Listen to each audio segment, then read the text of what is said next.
Grim. What are we gonna do? Grim. That's how it looks. I'll take Grim right now. I am the Grim Reaper. Bit grim. The bosses are good. And make it grim. A grim tale indeed. It's a little grim. Meaningless and grim. It's the Grim. It's Grim. Pretty grim, huh? Things look grim.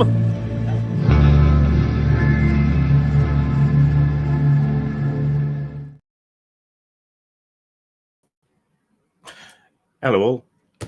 As you may have noticed, we're doing a bit of a promotional sort of effort more and more recently for Machinations, my OSR science fiction game based on ideas liberally stolen from Metal Hurlant, heavy metal, as you may know it. Eurocomics, British Comics, 2000 AD during its heyday in the 80s to mid-90s, I would say. And a whole bunch of other stuff. So it is science fantasy. The strapline is sexy, sleazy swords and sci-fi. So that's what it is.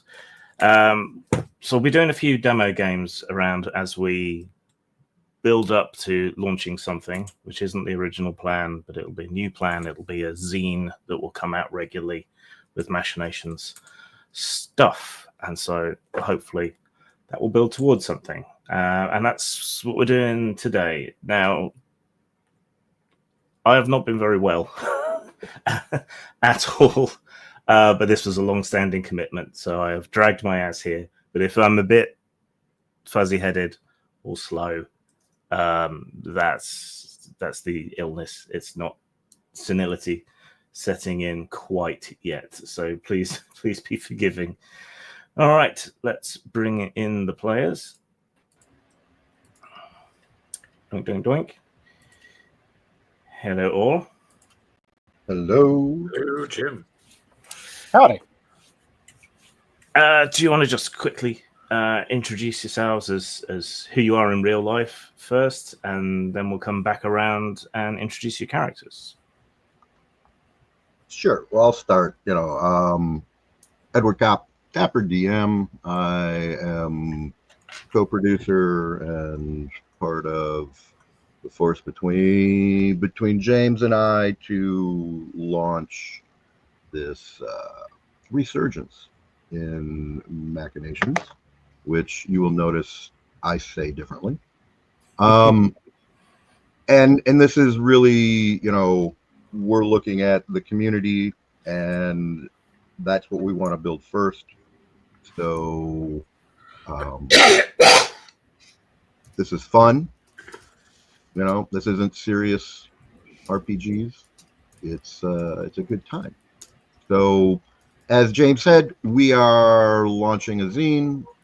It'll be a subscription model, and we're looking forward to your excitement and your commentary and your insights.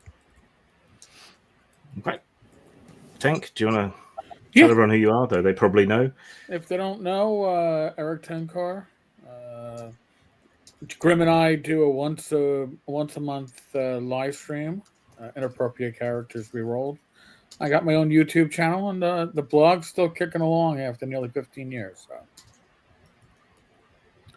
there you go. And Dragons? Hello, my name is Logan Shen, also known as Dragons GM. You can find me on Start Playing and TikTok under the same handle, Dragons GM, where I professionally run games and also discuss how to safely run high emotional scenes. I am playing Mech Daddy 9.0. Because he is the Mech Daddy. All right. Presumably you've had time to go over your characters. So just give us a brief rundown on who and what they are, because your characters will have spent some time working together, as shall become apparent once we start for proper. But let's start with Zarn. Who and what is Zarn? So Zarn is a mystically cult-righted, mutated human who is currently working off his probation as an arsonist, doing firefighting here at this event. He is how to describe him?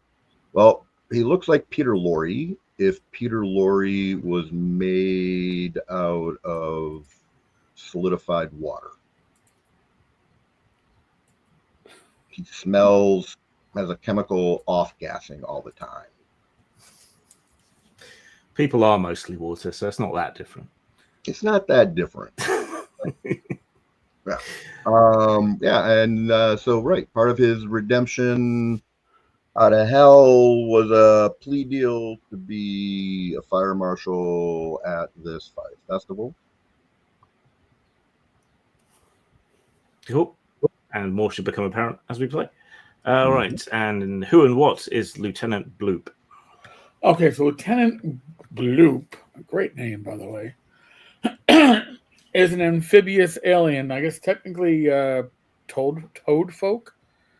I do like the look, but he's a toad folk that reminds me a bit of something perhaps from Warhammer 40K, because his call sign is I'm assuming it's pronounced is it PYRE or fire? Pyre. PYRE. Okay. He's a squat, power armored amphibian. This is why I'm having some Warhammer 40K Dark Heresy flashbacks to when I came back to gaming over a decade ago. From a high gravity world, which I assume is why he's extremely strong. He is a zealous, cleansing crusader. My God, this is going to be fun. Wielding flame sound and righteous devouring. A literal froggy furnace knight. Crushing sin under his croaking creed. This is a fun character in class. Well, class is killer, but this is a fun PC to have because I just kind of he may be a little bit over the top. I mean, me playing him may be a bit over the top. I don't know, but it reminds me a bit of playing a falling paladin at my one and only Gen Con back in '94. You know, you get to play something that doesn't quite fit the tropes. So I like that. Thank you. Cool. You're welcome. And Mech Daddy? So it's interesting because some of the ways to introduce him, what he is more of what he was. And what he was essentially an industrial robot built to haul and save civilians from burning skyscrapers and such. A robotic firefighter, if you will. However, what he is a clear example of why business writing is an important class to take, because under the Operation Clean Sweep, a cleansing order was so badly written that even meat brain commanders wasn't sure if it meant evacuate or exterminate. And that is where Mech Daddy truly was born. For Mech Daddy has chosen the flame. I have saved the city brick by brick by gloriously setting everything ablaze. Everything shall be absorbed through combustion. Awesome. Let's just quickly see what the chat's doing. Thanks for being alive. Well, that's like the bare minimum, isn't it? Which, if anyone is curious, the bare minimum is one bear. Oh, cute. Sorry, T-shirt. Oh, I needed to know timing. We could have made a little difference. So, real quick, what I'd like to do is let people know all of these are custom built. That one of the amazing things about the game is how customizable each of these characters are. They're all completely different, and they all use the same rules, and there's not a complicated formula or skills tree. You pick 3 traits. That's it. Yeah. So yeah, it's awesome. So you can play anything. I mean, one of the base sort of driving ideas of it was there aren't enough aliens in a lot of sci-fi games that are really different. And part of that is the rules. If you keep the rules simple, but you make it very customizable and you open it out, people can literally make anything if they want to put the effort in. Something they've seen in some terrible B movie or something out of their imagination, whatever. It's meant to be big and open, or a toolkit. All right, so you guys are freshly minted members of the Sector 9 Fire Chapter 77, which is a semi-legitimate, privately contracted emergency response unit hired during the PYRE Festival of Celestial Bathing on Nebula Mela.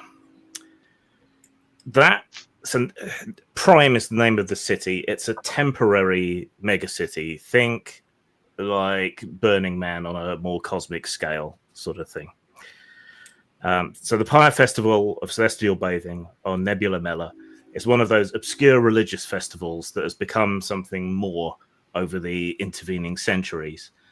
Now, PYRE, the festival as it's now called, is the hoopiest, most zang party festival in 4 sectors. And anyone who is anyone wants to be here for all the groovy vibes that happen.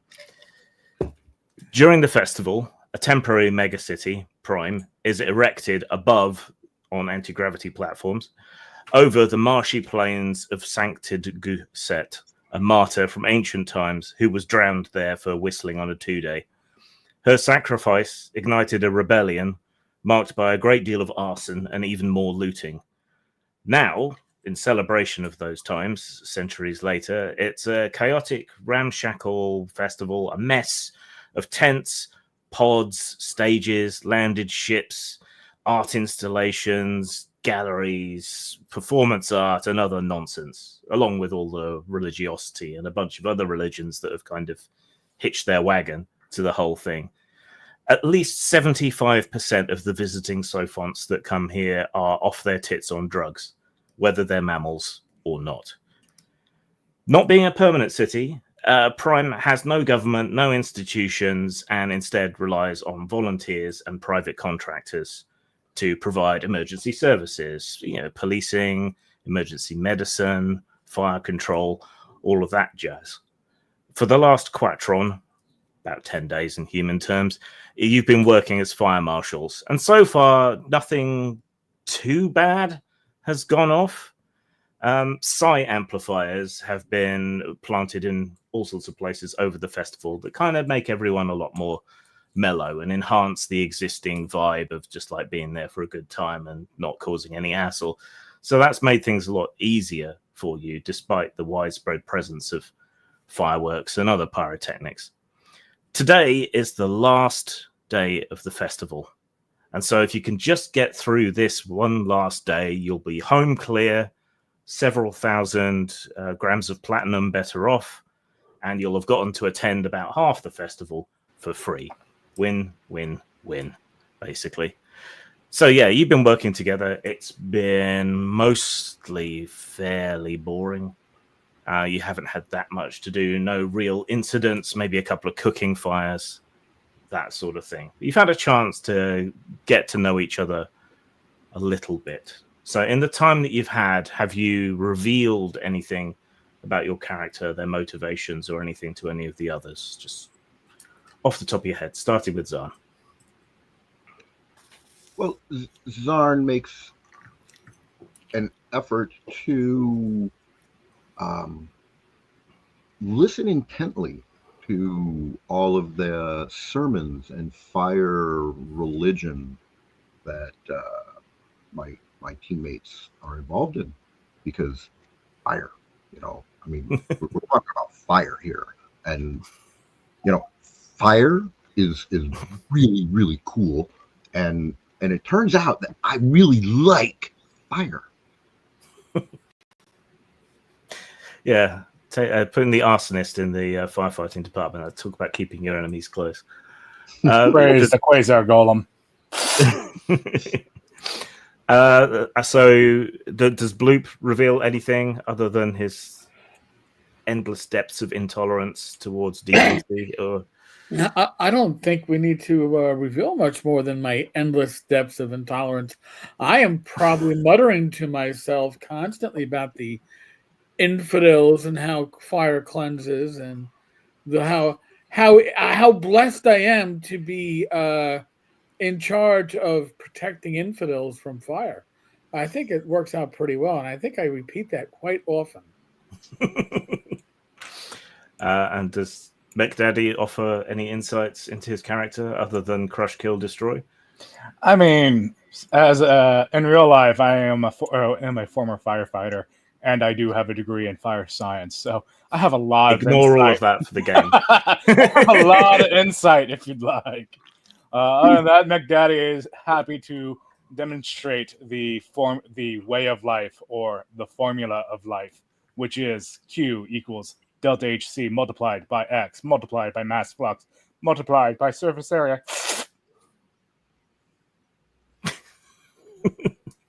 Okay. Right. So you meet up in the late afternoon at the Sector 9 fire station, which is a very grand name for what amounts to 3 or 4 cargo containers stacked together and spray paint on the side, stenciled in galactic common, fire station. This is where you've been meeting since you started, and as humble as it is, it's home of a sort. This being the last day of the festival, supplies are running a bit low, and the day shift, now free of responsibility, the moment they spot you, they come rushing out of the fire station, whooping, hollering, stripping off their uniforms, and heading to the last day of the party. You drew the short straw and got the very last shift of the entire festival. So who's going in first? Well, of course, I'm going to go in first. I mean, who else would have the right to go in first? I'll enter first.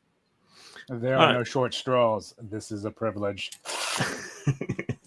You stomp up to the crude airlock that hasn't been changed from when it was a cargo container. It scans you, seems fairly satisfied that you're who you say you are, and the doors crank open and let you in. The interior smells a bit of alcohol and other intoxicants that the last shift were indulging in, and the remaining firefighting supplies have been laid out. Your lockers containing your fire badges and other things are where they should be and aren't open, but all the ones from the other shift have been thrown open.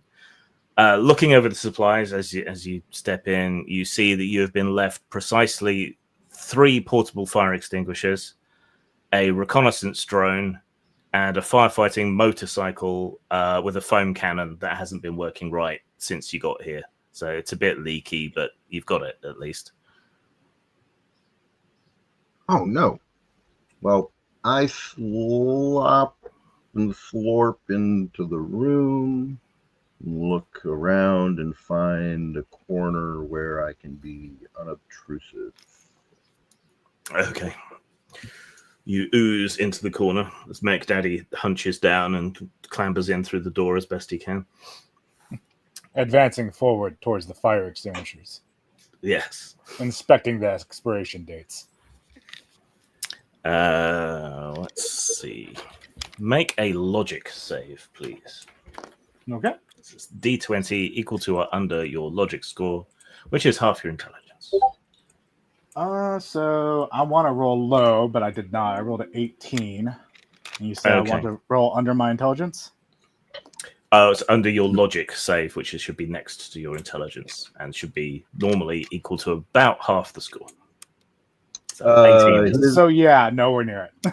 yeah. I don't know if you've got any skills on your character sheet that would have been appropriate, but it would be something like archaeology or something. So the squiggles and lines on the side of the fire extinguishers don't make any sort of comprehensible sense to you. You can't make out even that it's a fire extinguisher, other than it looks like one, and presumably form follows function. The other ones you have had to use during the week have seemed to have worked, and they were pretty much the same as this. But yeah, it looks battered and old, but it should maybe still work. I'll shake it. Is there any It sloshing makes sounds? It makes a slight rattling, sloshing sound. I will put it back and inquire on my fellow meat brain or my meat brain allies. I mean, why would we need to put fires out? Hmm. Conserve fuel. Proposition. I'm just saying, from my own personal religious point of view, the individual fire will have to be judged before we take action on it. Just saying. Sometimes it is priority to conserve fuel to ignite a larger fire. That is wisdom, and that is probably in the Book of Fire. I'll have to look into it deeply. Is Be that the careful book for of your when- religion? The Book of Fire. The Book of Fire. One should use caution, for when you gaze into the Book of Fire, the fire gazes into you. You were either a wise man or a heretic. I have yet to decide which one. Well, your shift is starting, and you need to get out there. Your lockers contain your fire marshal hollow badges and leaflets crumpled, which have been there all week. So you've been horribly disfigured. Reads the leaflet, and then it lets you sign if you want to donate your organs or parts if you happen to die in the line of duty. Pretty much everyone's ignored those for the whole week, so just really just really your badges is all you need. Okay. Accurate. All right. Well, I slurp right over there and leaving my little trail of liquid along the way. Slug-like. Sure. If slugs were flammable. All right. So, what is our normal routine? What we're usually, when you work in a firehouse, you sit in the firehouse and wait to get called to. So we're going to be roving. You're going to be roving, wander about, listen to your communicators. You'll be alerted if anything happens, but keep an eye out and try to proactively prevent any problems, as you have been all week. I mean, more of a fight. successful. So You have been successful here and there. What do you mean by successful?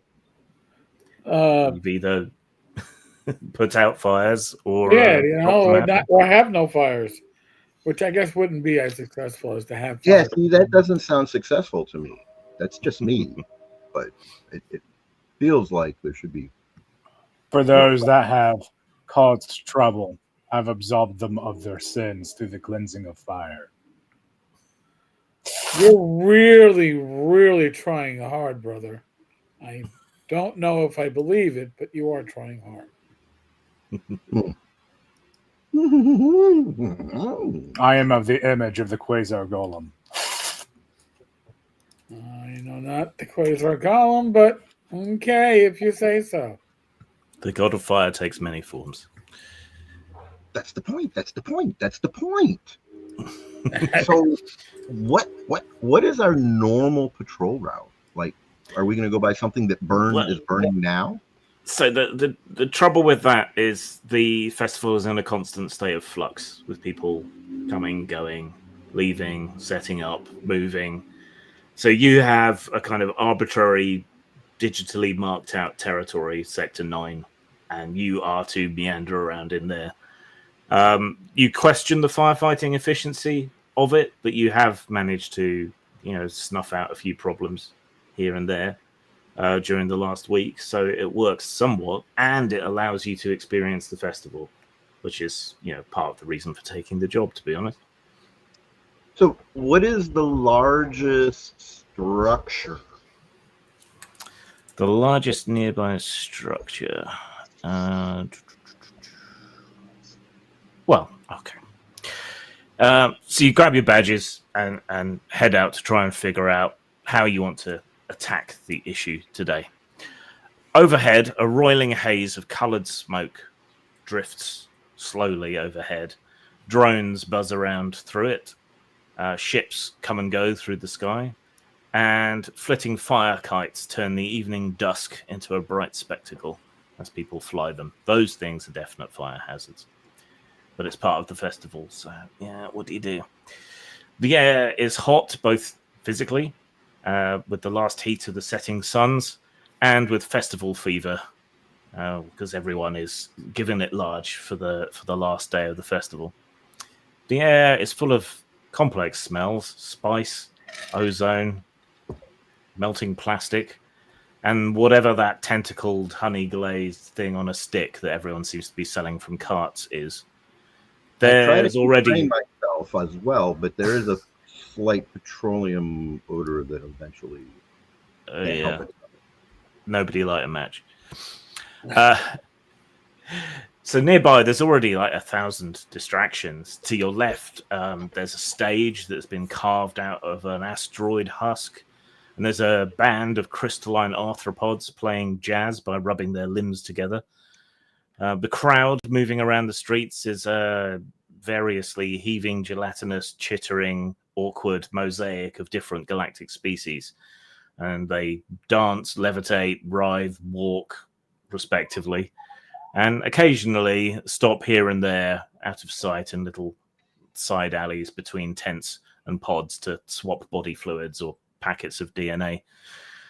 To your right, a procession of flame walkers, tall skeletal beings clad in ember-stitched robes, solemnly carry a gigantic papier-mâché effigy of a mushroom in a business suit with 3 heads and 4 arms, carrying a briefcase that reads "Greed" in Galactic Common, off to burn it in effigy, you presume. But there are innumerable stalls and distractions, all manner of things you could get yourselves involved in. It's provided nothing catches fire immediately. So, could you say paper mache again? Yes, I did say papier. Well, I say papier mache.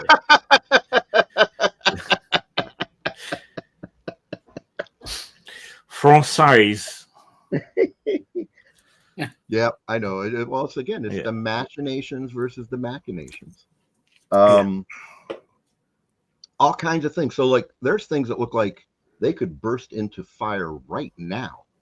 I mean, the effigy is clearly designed to burst into flames, just not like spontaneously, and not quite yet. There are burning fire kites in the sky. People up on some of the pods and temporary buildings, running the kites on strings from up there. If one of those fell down onto something properly flammable, that would be a problem. There are all manner of food carts and little restaurants, and nobody's like been accredited or anything, and they're probably not doing things up to code because there is no code. But there's all sorts. These fire kites, they're like angels. They should be set free. Mech Daddy is highly considering just cutting the strings so that these flame kites can float off onto the gusts and land where they may be. You got to understand, for Zarn, you just described Times Square in the 1970s. Like, he may be a little more firm as an entire being than you've ever realized he is. He seems really excited about all the potential and the tension that's building about fire. Shall we release the flame kites? Lieutenant?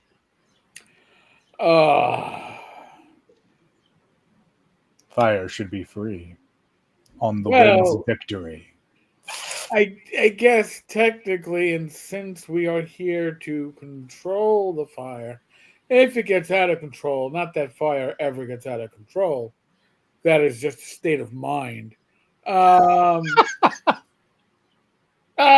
would say that,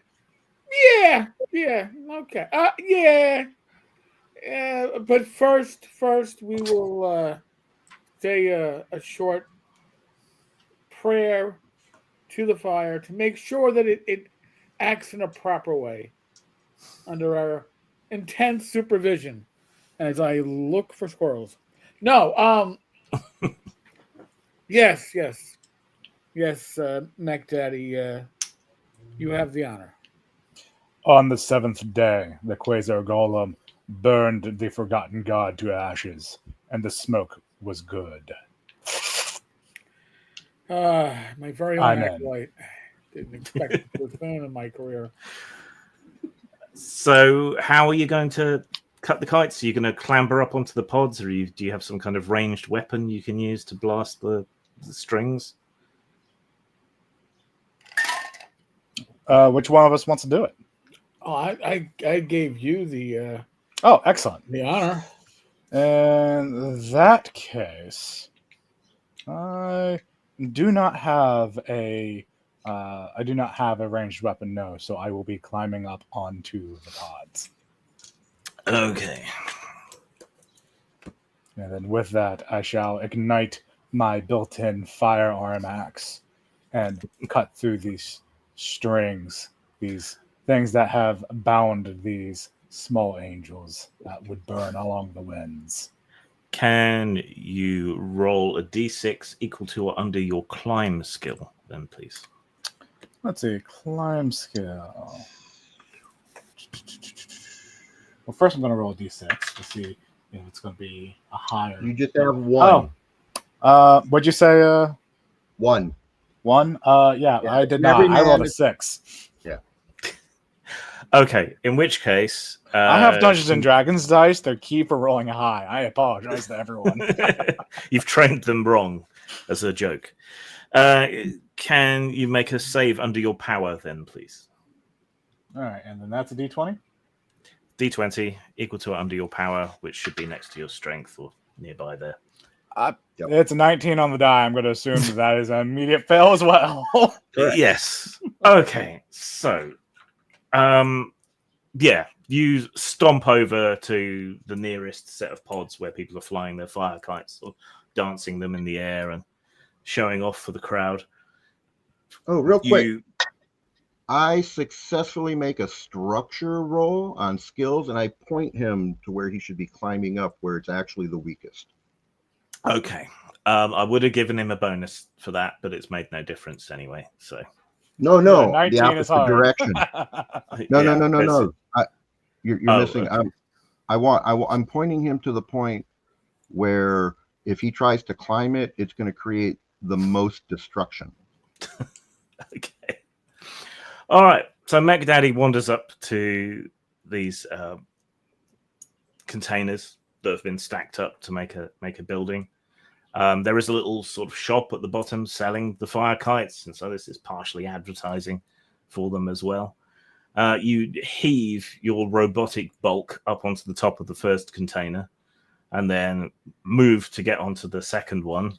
Unfortunately, this one, before it was repurposed, spent a little too long in vacuum, and the metal has thinned away. It gives way underneath you, and you go plummeting through into the fire kite shop below. Woo! Yeah, there's an almighty Whoops.exe. There's an almighty crash. What is your armor? Let's see. My armor, I have a passive damage reduction of -2. And then for my armor... You take no damage. Okay. Okay.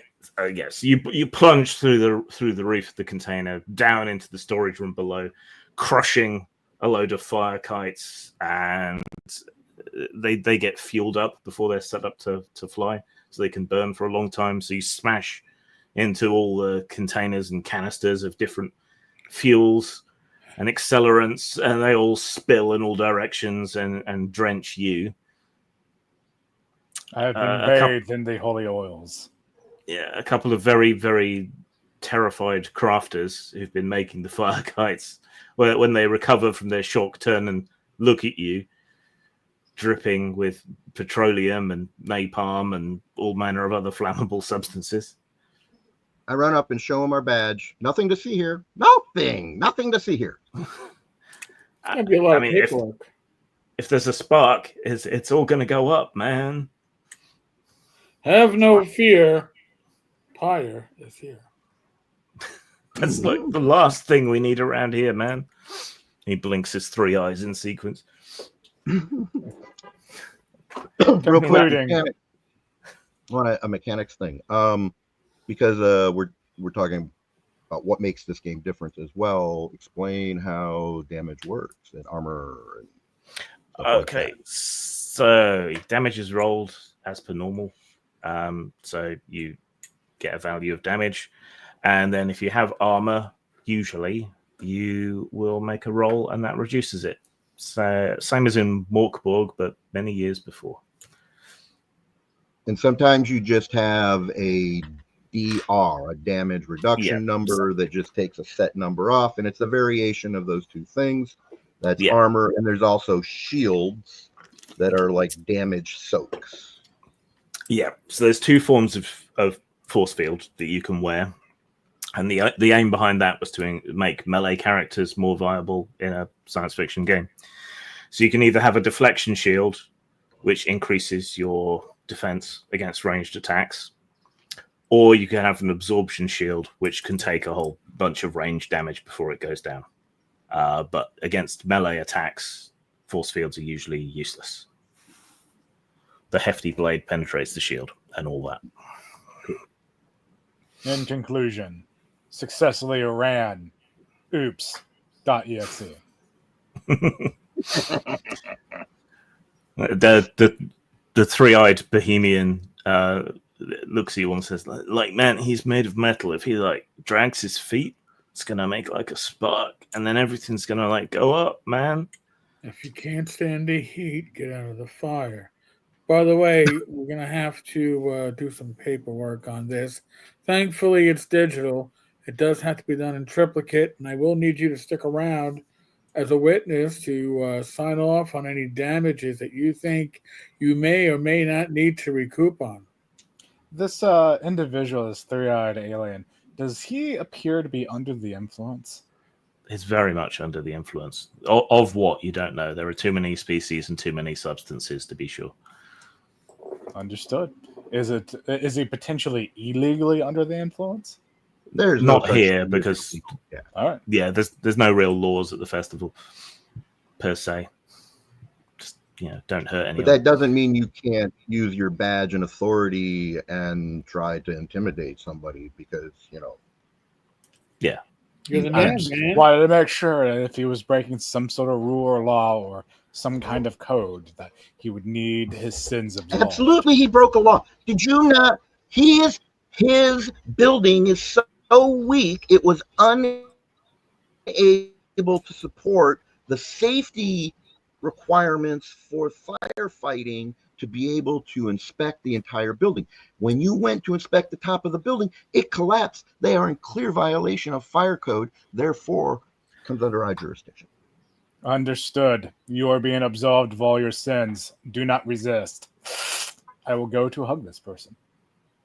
Dude, he's probably too terrified to resist. Let's find out. Yes, he's too terrified to resist. Just sort of puts his hands up. Click my feet and erupt us both. Okay.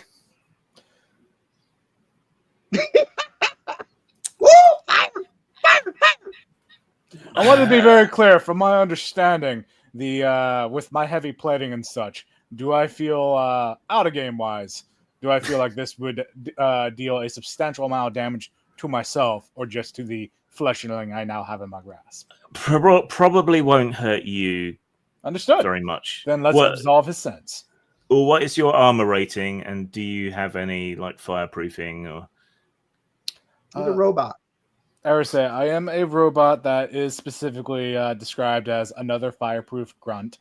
As far as my tank metal body, my just wondered if you had I fire have heavy resistance. plating.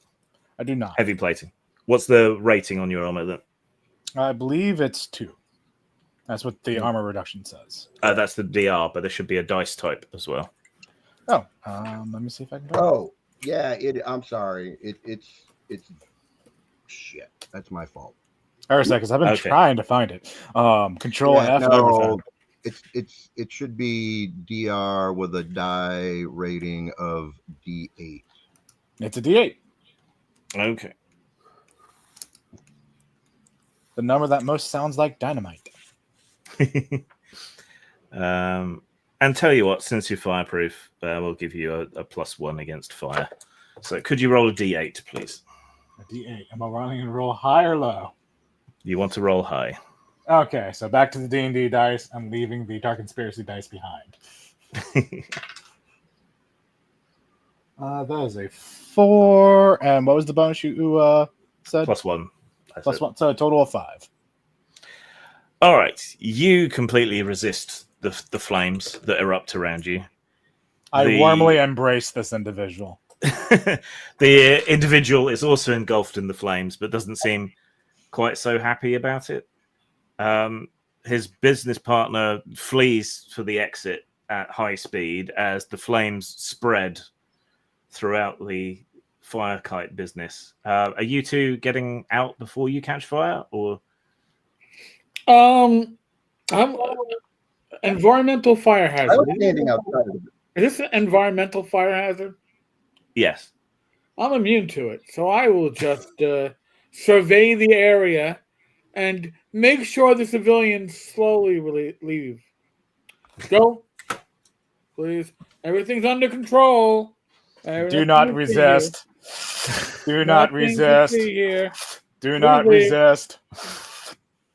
Okay, I tossed a mist grenade onto Mech Daddy, and if I hit, it just puts fire out. Okay. So what's your range? What's your range defense? Can I just choose to fail automatically? You can choose not to resist. Yeah, Well, I won't resist. I mean, it's an area effect, so I just need to get. Yeah, you just need to get in the right area. So, but it'll be interesting to see if it hits him. So, what did you get? Oh, yeah. Well, I rolled a 6. Okay. And what's your ranged attack bonus? And so I'm getting there. And ranged attack is +3. So Okay. 9. So that's 9.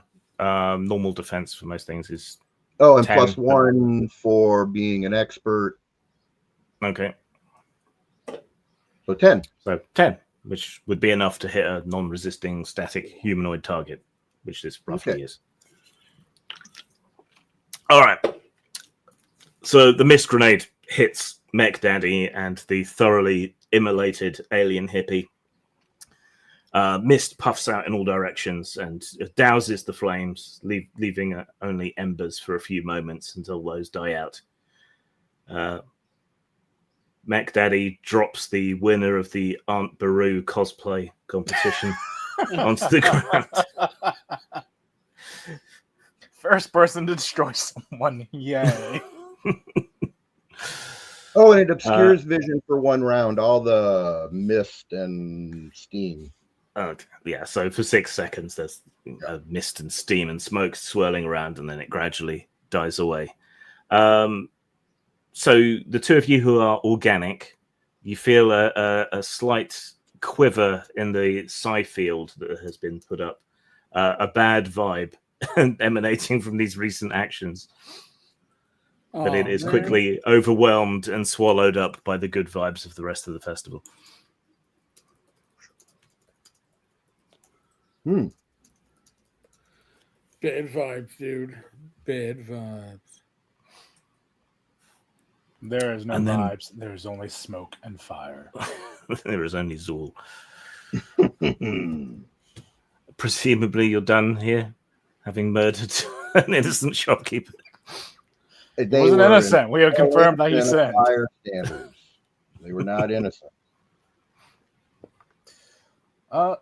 Yeah, I think we are in fact probably done and going on to the next part where we are patrolling. There are fire kites, and what else did we observe? So what else have you observed? Let's see. Oh, real quick, did the people who were around who were flying the fire kites, did they just drop, let go of the fire kites and ran, or did they take the fire kites with them? They just dropped them and ran. Oh, in that case, my objective was was still successful. Woot! Failed successfully. Always good. So there was the jazz band of crystalline isopods playing jazz, which is punishable by death, obviously, because it's jazz. There were the flame walkers stalking around with their effigy, though they've headed off down the thoroughfare now, taking their effigy wherever its destination is. But you can pick them out easily in the crowd because they're so much taller than everything else. Let's inquire about them and see what they are. Having an effigy means you've got a purpose, and I'm kind of curious about the purpose. Are you two curious about the purpose of this effigy out of game? Sure. I'm assuming it has something to do with fire. Fire? That's my guess. Activating inquiring.exe. We will try and move towards these people who have this effigy. Okay. So they move quite swiftly and nimbly, almost over the crowd, really, because they're that high up. Each of them moving on 4 stilts and holding this effigy in their third pair of hands. So it's going to be a bit of a job to catch up to them. Let's make it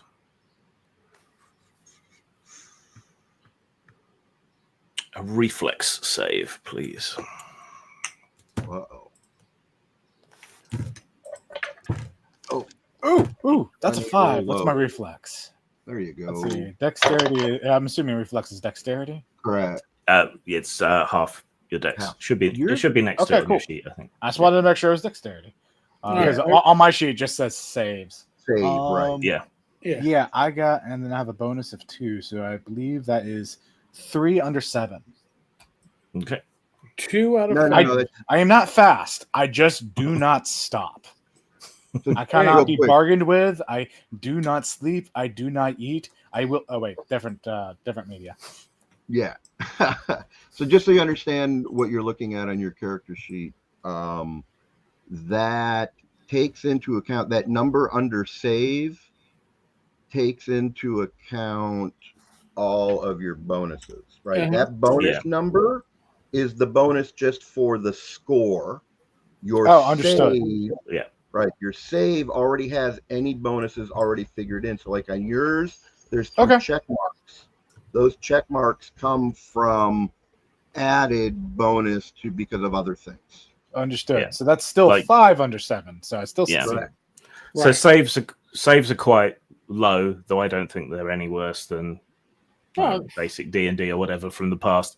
But obviously, the higher your stat goes, the better your save becomes anyway. And you can get bonuses to your saves from equipment or skills, all sorts of things. Yep. The basic mechanic that runs any of the skills that a bonus is it offsets a penalty, is the idea. Of up to -5. So you can try any kind of wild cockamamie stunt you want to. It's just you'll be penalized typically by -5. All right, but Mech Daddy isn't the speediest, but people get out of his way. So that kind of helps. And you two are able to kind of slip in behind him and follow in his wake as the crowd hurls themselves out of his way. Word has apparently gotten around about a robot setting fire to people. So. No. Word travels fast, like wildfire. Yeah. But you catch up to the firewalkers, and one of them stops and swivels his long conical grey head back down to look at you. Yes, officer. What is thy purpose? As with most organics, our purpose is to survive and breed and perpetuate our species. I then will gesture towards the effigy. Ah, Your immediate purpose. my immediate purpose is to transfer this effigy, which represents corporate greed, to the burning place and burn Oh. it. Well, that certainly sounds like a fine. Yeah, no. We'll escort you. Why aren't we there now? Why? You are Yeah. being Why are we assisted. here and not Do at not. the burning place? Let's go You to the are be- burning place now. Let's. You now have a police fire escort. You are being assisted. Do not resist. Many thanks. And they strut off slightly more slowly so that you, as their escort, can keep up with them. You pass by more stalls and buskers and acrobats and throngs of social media influencers, all talking into different cameras and flying cam pods, until eventually you arrive at the burning place. A huge, great sort of spire of wood has been cobbled together, and people are climbing up and down all over it and are nailing or tacking things to it. There are other effigies, there are prayers, there are unsent love letters, there are final demand bills from various corporate entities. Anything that anyone wants to get rid of in a sort of spiritual and physical sense is being stapled, bound, glued, or otherwise attached to this enormous great spire.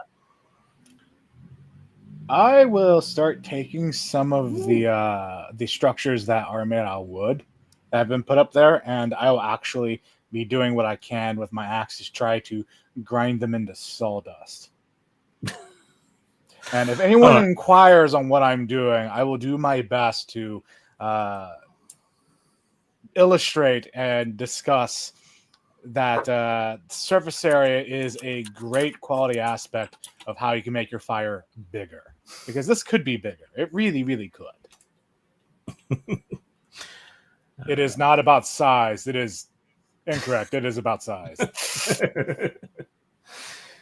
Okay. People do not understand the inverse relationship to diameter and circumference. That as things get little tiny, their surface area is actually bigger in a ratio to their size. So Not bad for a meat brain. No, I see what you're saying. I see what you're saying. And yeah, I would like to. That's why why want to do something else. I would like to do whatever I can to make this much more bigger. Okay. More bigger. Wait. All right. So what the firewalkers? Are we supposed to be lighting fires? I'm forgetting. Putting them out mostly.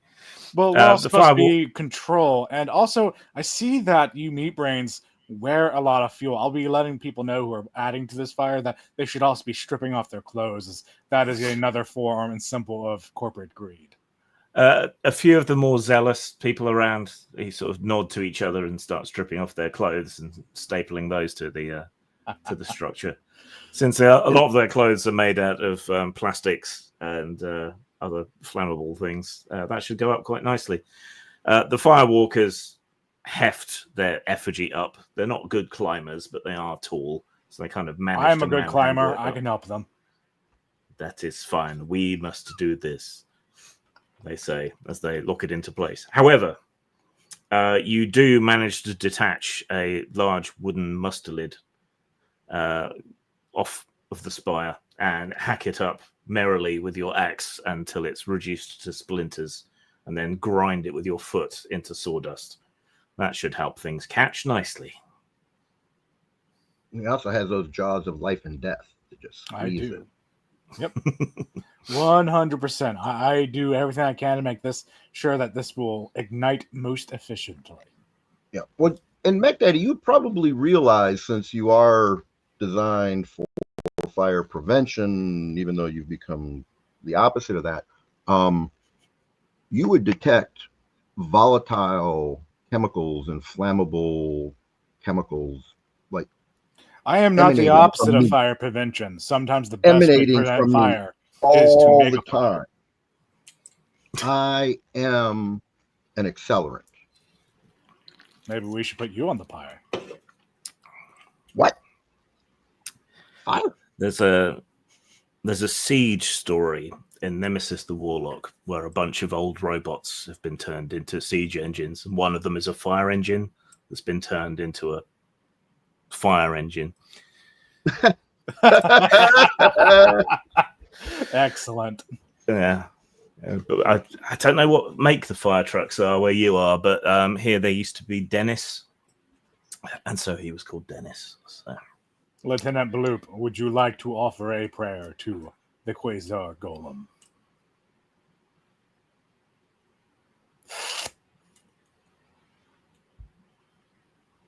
I think he might be muted. No. Oh, thank you. I was muted. God damn it. How did you know? All right. Are we going to squeeze our compatriot here? Like, and you can spew into this to make sure it's even more flammable, since Zarn is a little flammable-ish. Well, amazingly enough, I can squeeze, as we've discovered in an earlier game, I can squeeze myself through a hole the size of a fist. Well, we don't need to do that. We just need to know is your spew flammable? Yeah. Okay. So if you needed to spew, now is the time. And if you don't need to spew, we can make you spew. Interesting. McDaddy is starting the uncomfortable EXE. Awkward. I'm just saying, you can spew or we will make you spew. The option is yours. Oh no, I'll go. I gotta find a little private spot. Okay. Thank you. Appreciate it. The gods above, the gods below, and fire itself will be at your temporary service when you do this deed. Okay. Is fire considered energy damage? I forgot to ask earlier. Fire is considered energy damage. Yeah. Oh, cool. I have additional bonuses to that. Awesome. All right, Zorn. Let the spewing begin. Or okay. So the first thing I'm going to do is yeah, I mean, we can use whatever euphemism we wish. It's fine. Yeah. So my two appropriate skills for this are search and structure. I can identify weak spots and hidden dangers, structural falls, and of course demolitions and fire pathing. So make a structure roll. Okay. So I make that easily. Okay. Yep, you identify the best place to apply more accelerants. And then you're going to liberally apply your body fluids to this. It's a beautiful thing. Correct. Okay. The voice comes from next to you. Which?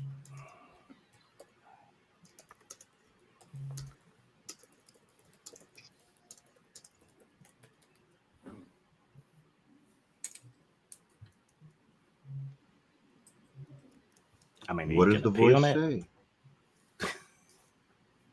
Well, what am I going to do? I'm just going to release. I thought you there was a voice, and I was like pausing before I, Well, I wanted to know what exactly you were doing, but a voice comes from next to you. Oh my, are we purging? Yes, we are. Would you like to borrow my feather? Oof. What would I do with a feather? Oh, you do this. Oh, yes. And the rotund avian alien next to you plucks one of his own feathers out from one of his stubby little wings, sticks it down his throat, and vomits where you were just applying your spew. You see? And now I have room for more pleasure. You do know that in some religions that is an act of bonding.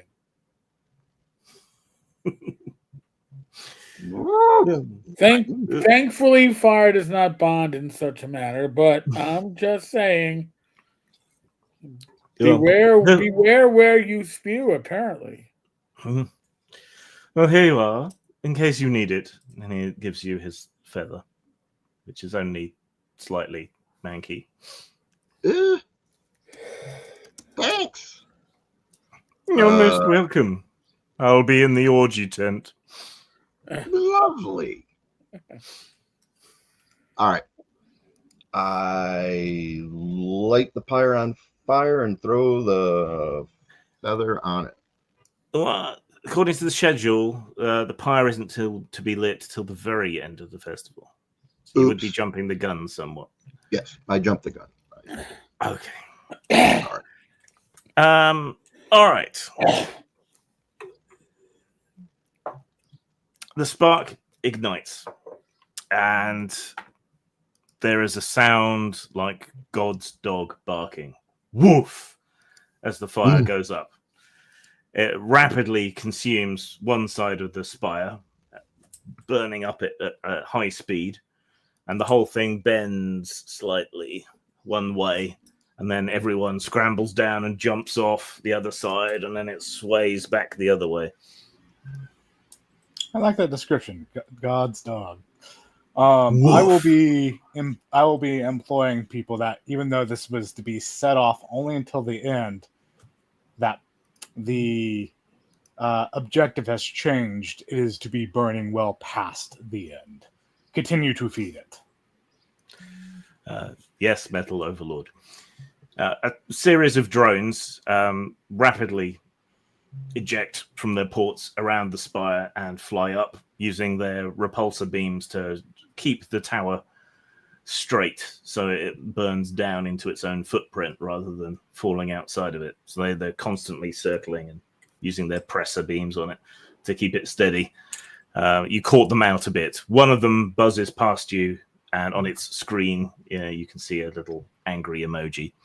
And then it flies off to join the rest of the swarm. Oh, we should probably actually construct a trench around the effigy. Well, unfortunately, the way the city is constructed, you can't really dig a trench. So. But can you try? Is the better question. we're like on a boardwalk is kind of the easiest way to describe. It's an elevated platforms with things built on top of it. Maybe every once in a while there's a dry hummock of earth where someone's decided, oh, it's not too muddy for me. Yeah. Well, can Mech Daddy make a structure roll, please? Oh, absolutely. Let's see. What's that one under? That's an everyman skill, so you have one. Skill. A D6. Got it. That is a 5. Okay. No. You see no reason why you shouldn't be able to dig a ditch around this. Oh, no. Interestingly enough, he has his skill, his one big skill is chink. That is true. Yeah. Which isn't racist. It's about getting through armor. Right. It's about the right. All right. Well, there you go.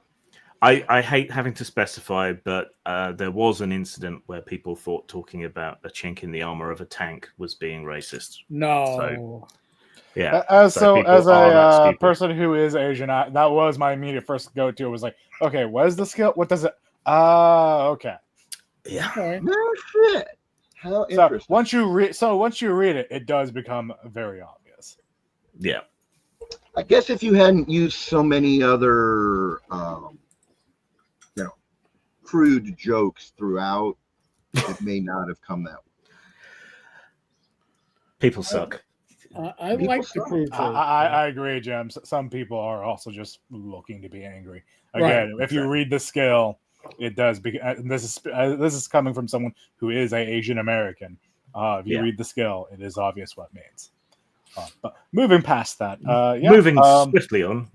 Skip to the end. I try for roughly about 5 minutes to make a trench before realizing I need to move on to other priorities. Okay. Well, you flip around your axe and you smash at the floor, and thanks to your excellent data processing for finding weaknesses in armor, you're able to tear through, and then when you use your jaws of life and death to prise apart a couple of the bits of the floor plating, you realize that the pyre is directly on top of an anti-grav lifter, which is also supporting a whole bunch more of the floor.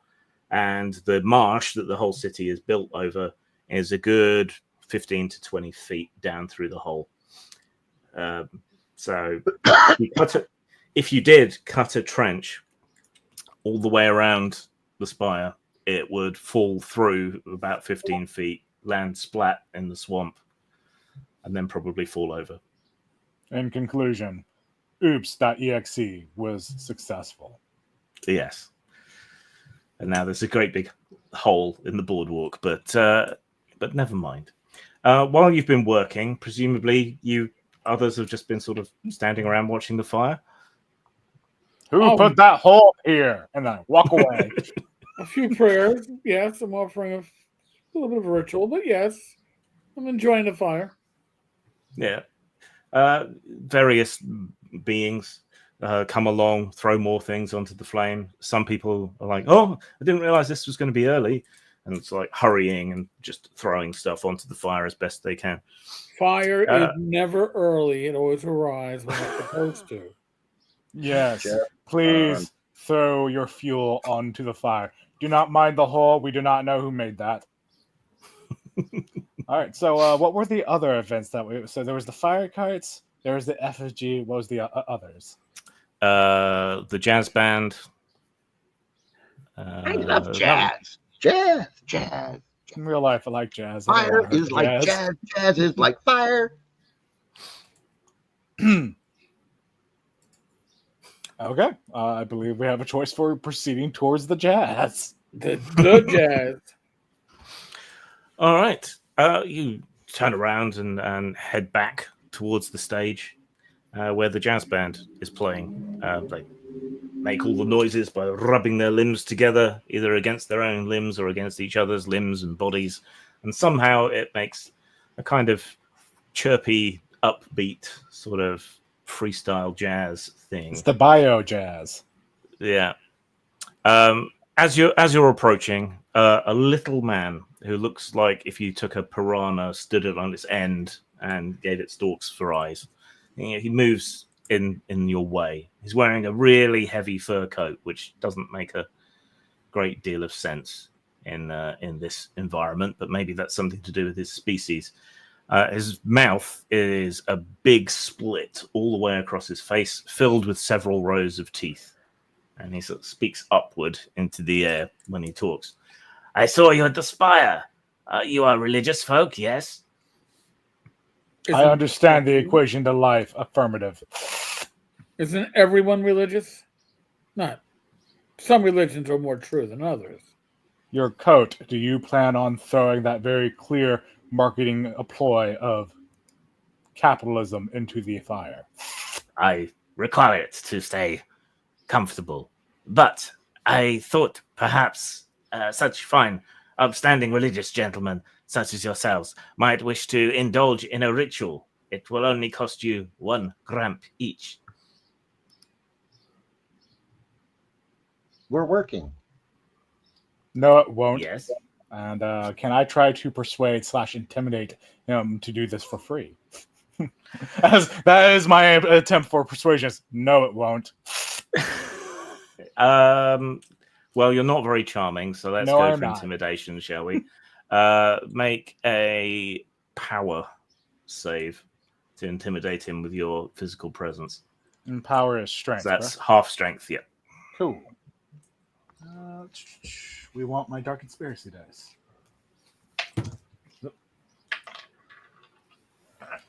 That is, damn, 1 above. 11 out of 10. So no. No. So he goes, I am afraid I cannot offer you a discount. All money will go to our orphanarium. Shame.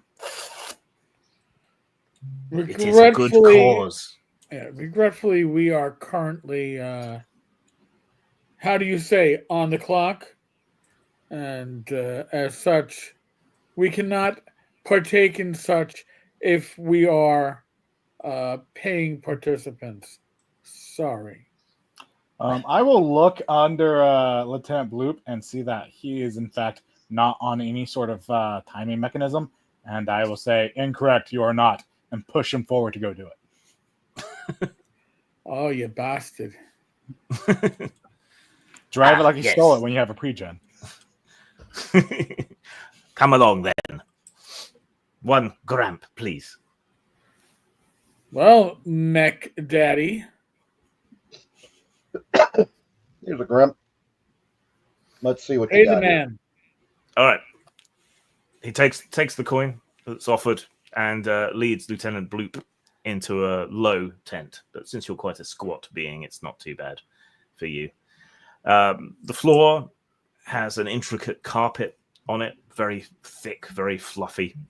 There are lots of throw cushions all around, and there is a low, sturdy table with a black box on it.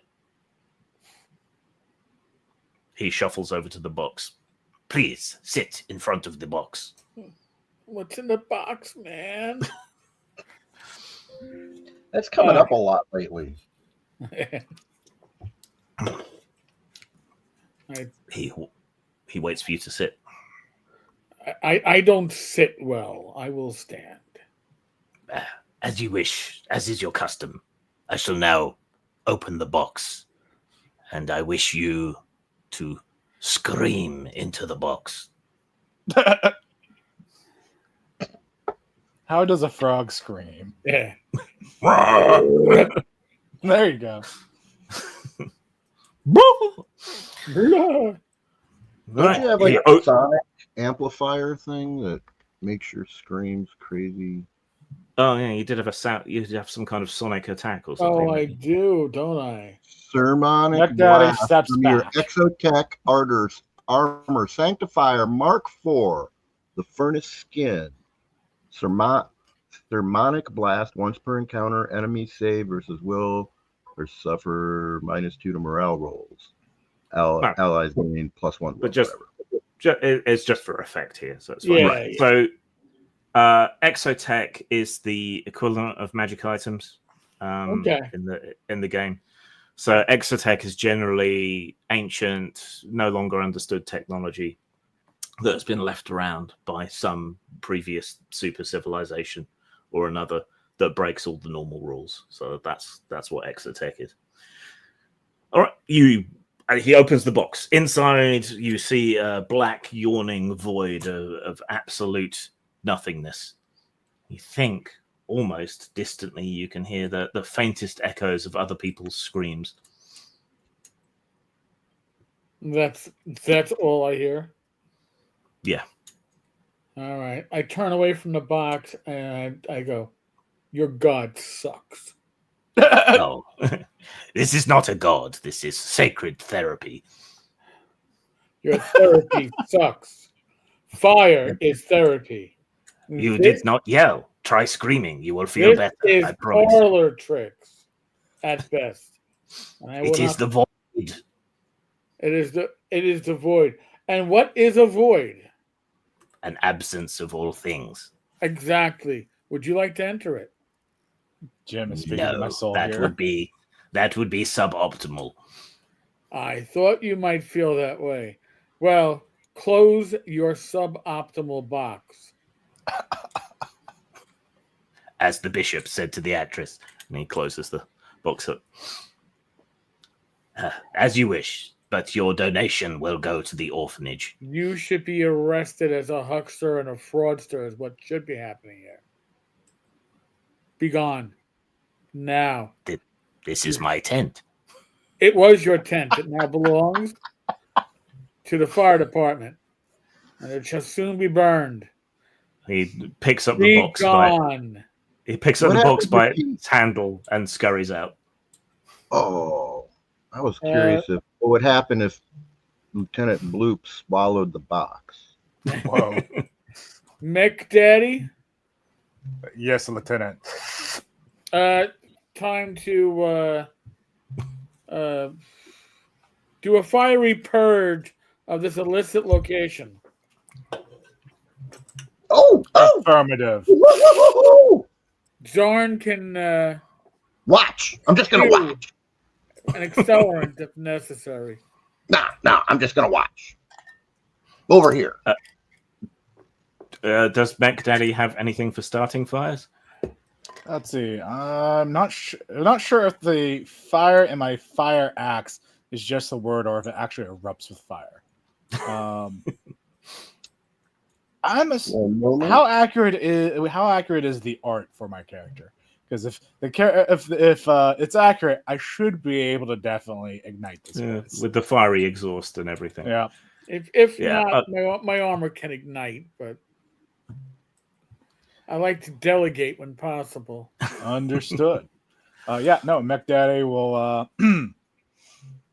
prepare for a rapid oxidation. Through this, we shall be cleansed. Well, between your exhaust and there's a couple of light globes or whatever that you can short out and use to start, but you get the tent burning. So that's what 3 fires you've started this patrol. What? That's good. You stand. Cultivated. We have to make sure that there are fires, or else we have no work. True.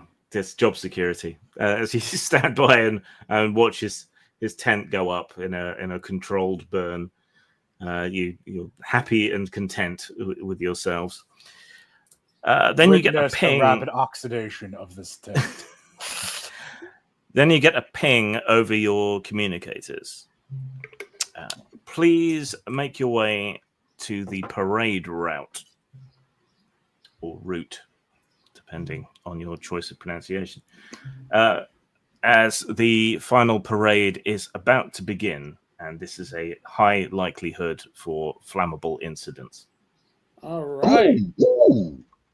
Fire. Let's go. Gonna earn your money now, folks. Okay, we will proceed to the march. Okay. You've learned your way around the sector by now, so most of the big features stay the same, and it's the smaller tents that move around, and things have been organized to leave like the main parade route clear of any crowds and detritus and so on. So when you arrive, the parade is just making its way into your sector from the previous sector. You hear it before you see it, and then a sort of wave of cheers goes up from the crowd or other celebratory noises from other species. There's a soft sort of harmonic thrumming, like a choir of contented refrigerators humming in perfect fifths. Then slowly out of the acrid and often psychoactive mists of revelry and festival air, they emerge. A double row of incense drones, long, oblong, flying the way that bricks don't, to quote Douglas Adams, and hovering about 2.3 feet above the ground in perfect synchronity with each other. Their matte brass carapaces gleam dimly with cryptic sigils that give the impression of being spiritual, but could just as easily be advertising, really. They drift in this kind of eerie formation forward and exact lock hover, because it's not lockstep with each other. Their flight is so smooth, it's like reality is calming down and politely stepping out of their way to let them drift. Each of the drones emits a thick drift of incense, mist and smoke, fragrant, that wafts out from them in waves. Even at this distance, you can smell vanilla, then cedar, then citrus, then a coppery iron tang like blood. Triggers all sorts of memories in those of you who are organic. Beside the drones, on either side, march the Sisters of Immolata, the silent attendants, paper-robed nuns of a mix of species, their faces hidden beneath polished masks that look like the shape of air breathers' lungs. They say nothing and carry nothing. They just leave sandal prints and reverence imprinted in the ash as they make their way along. Behind this religious front of the procession, further back, you can see floating balloons and more papier-mâché effigies and so on, floats, all manner of nonsense in the back. But the head of the parade is this religious significance. Side note, the ambient temperature of the area, is it warm enough where some people are sweating just being in the area because of how much heat is here? Yeah, the suns have gone down now, but the fires make up the difference, and the air has become very sweaty. Understood. Muggy. It's over a swamp. It's going to be a bit humid. Good to The know. drones and the nuns continue their slow procession towards your observation point. Hari hari, hari hari. I believe we will continue to, since they're coming towards us, I believe we'll continue to observe unless one of you to have a prerogative. Okay. Can you make... Let's see. Oh, do I need to make a charming save? Make search skill rolls, please. So, that sucks. Everybody has 1 but me, and I just rolled a 6. So I failed. I rolled a 2, so I'm assuming that fails since it's not. Yeah. I rolled a 5, but I'm just trying to find my skill here. Hold on a second. It's not listed because it's on every man, and so if it's a not 1. listed, it's automatically a 1. Wow. Okay. So one of the things I do with the skills and the saves is I have them interact. So like if you fail a skill, you can try and recover the situation with a save, though not usually a success, but just something that recovers the situation. So if you were making a climb roll and you slipped, but then you made a reflexes save, you grab hold of a ledge with your fingertips, something like that. So in this instance, I would like you to make logic saves, please. Okay.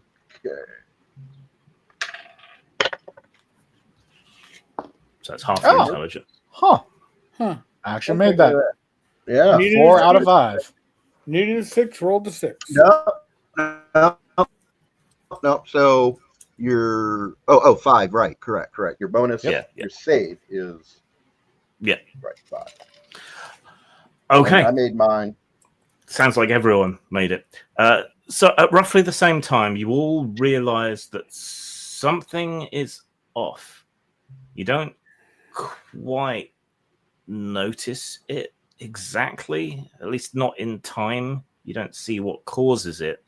But just as you realize that one of the drones is no longer in sync, it spins haphazardly out of line, spewing incense and embers out of it like an amateurish flamethrower or a Catherine wheel, and slams into the nuns and sets fire to a bunch of their paper habits.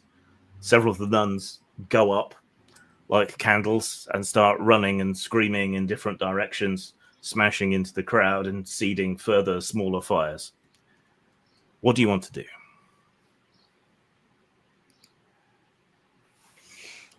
Clap and joy and glee, and I guess I should toss a firefighting grenade at the least. Well, tell you what, let's roll initiative, though what you're fighting is a fire rather than a creature. Mm-hmm. Okay, so D20. Although I would add like your to initiative. say, fighting Yes. characters who have bad non-combative stats. When you fail, you're not actually failing. You're just rushing towards the situation where you get to use your favorite stats. Glass half full, kind of. All right. All right, so D20 plus your initiative bonus, Okay. which should be on So your I got- sheet somewhere. Yep, it is. I see it. Ooh, 6. That's okay. 7. 15. Like I said, you're just rushing towards your favorite stats.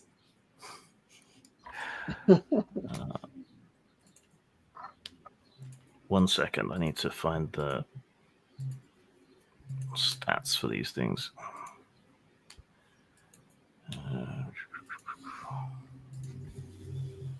So it was just one of these things that went haywire and basically caused the chaos. Yeah. All right. Okay, hang on. There's the stats. Okay.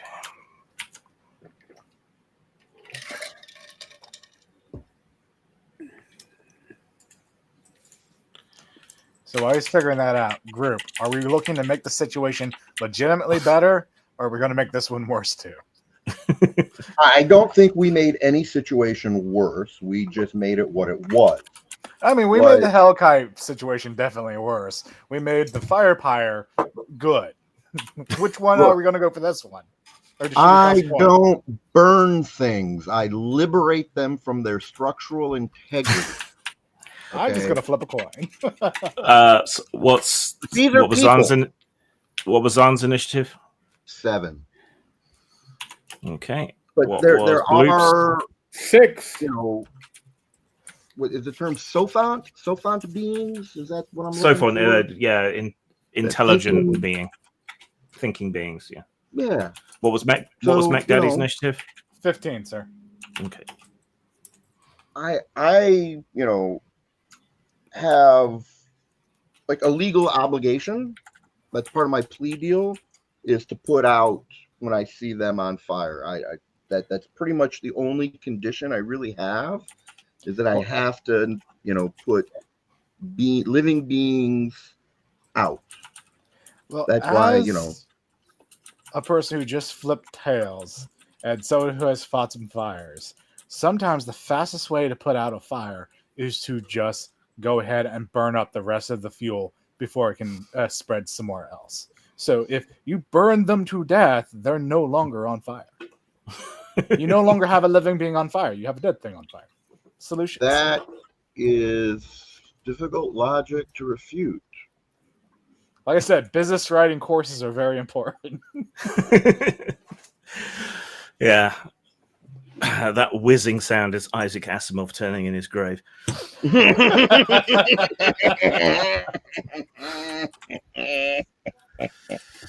All right. And then we're setting him on fire in his grave. Mech Daddy, what do you want to do? So it does not look like the other drones are malfunctioning.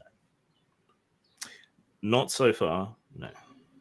Yeah, the best way to control the fire in this situation is to stop the burning nuns from continuing to spread it. So I will be looking to stopping them from moving first. I would like to move towards them and make them stop moving by the So you fastest wish way to- possible. You wish to contain the burning nuns so they don't spread the fire further. Yes, Sounds their like he legs wants need to to not kill work them. anymore. Right. All right, so you get 2 actions per turn, Okay. which you can use for whatever you want. So move will get you into range of the nuns. Okay. And then how are you stopping them? I would like to make their legs not work, so I'm assuming that's an attack action. Yes. Okay. Let me just find the random NPC stats. That is a 9. Do I use my attack bonus or close attack? For my Be a bonus? close attack bonus. Okay, so that is a 22. That is going to hit a nun that's on fire and thereby preoccupied all day And I'm long. assuming there is no target specific body locations. You can if you want, but in this instance, it's just flavor. So Okay, we I'm down don't for need to bother flavor. with it. I enjoy cooking flavorful stories. So yeah, I will. Where's the damage for the sacks again? Damage. D8. Oh, yeah, there you go. Any pluses to this axe? Should give you a strength bonus to the damage. Yep. 5 total. Okay. Which is enough to kill a civilian. So, you come running across in front of the parade as people start screaming and reacting. You hurtle up to where the nuns are trying to move back away from each other. Some of them Stop, on fire, drop, and fleeing roll. into the crowd. Yeah, you say stop, drop, and roll, and sort of slide in and hack one of the nuns' legs off at the knees, out from under her. Oh my god! And she what's the upper part of her drops to the ground on fire. Yeah. If they're not rolling, I start kicking them. And you kick her a couple of times to roll her over till she goes out. Chat, if you're horrified by the things that Nick Daddy 9.0 has done, that makes 2 of us.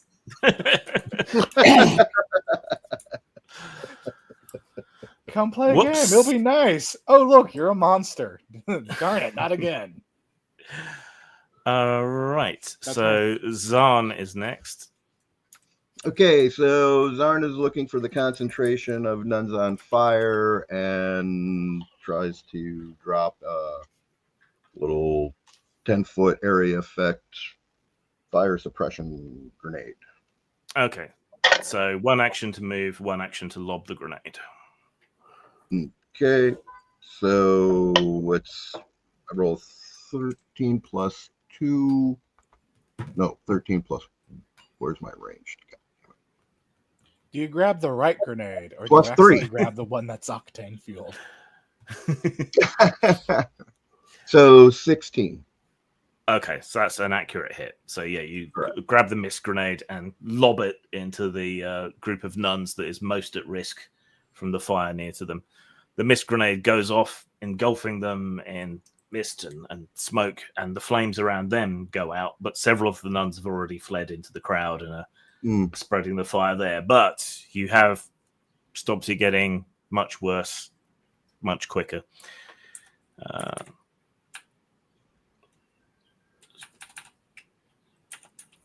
All right. Several of the other drones glitch out and start belching fire at each of you.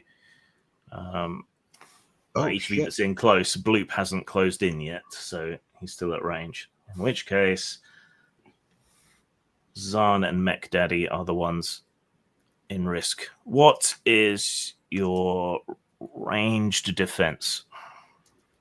14. Actually, this is a flamethrower cone, isn't it? Do you need my ranged defense as well? No, I think you just have to make saves because it's not a direct attack per se. Yes, you're correct. Yeah. All right. Can you both make a? Yeah. Can you both make a reflex save, please? Oh fuck! And confirm reflex is dex. I say half dex. Yeah. Okay. That is a fail on my end. Okay. And did Zarn succeed?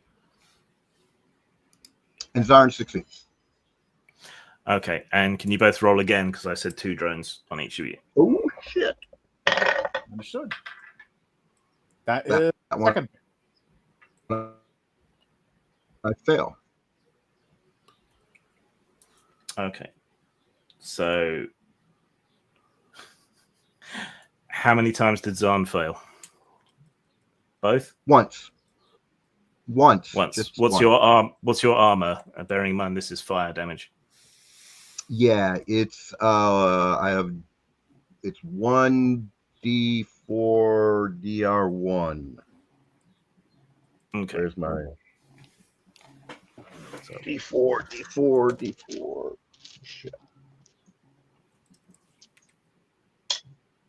Oh, all right. So 4 plus 1, 5.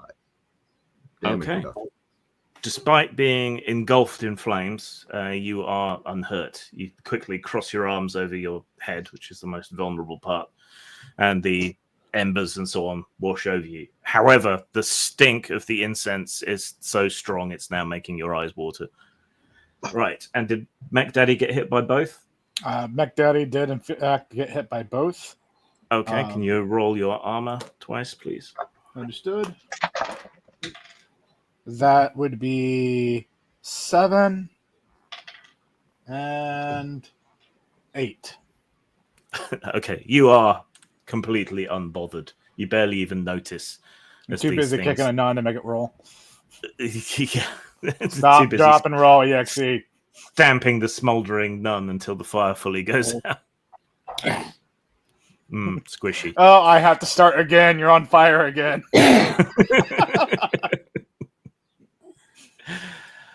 Okay.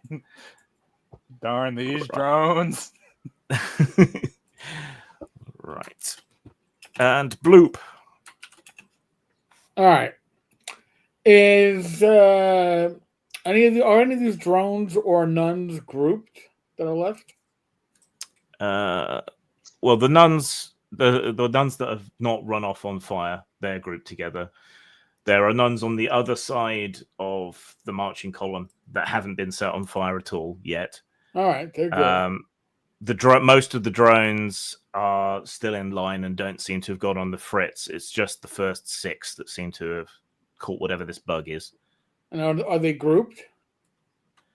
There's 2 on Zahn, there's 2 on Mech Daddy, and there's 2 eyeing you up.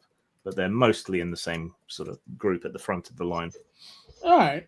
I am going to. I got shrine grenade, so I am going to throw a shrine grenade. More at the 2 that are eyeing me up, but Yeah. if I can get others, we'll see. But it's a 5-meter area of effect. Okay, make a ranged attack roll to land it close to them. All righty. Ranged attack +4. Natural 20. Oh, Nice. Crit. What is the effect of that grenade? D6 plus stun.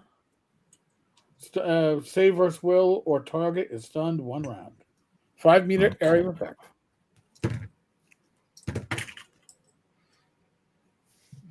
Okay. That's what, 1d6 damage? Is Yep. it normally?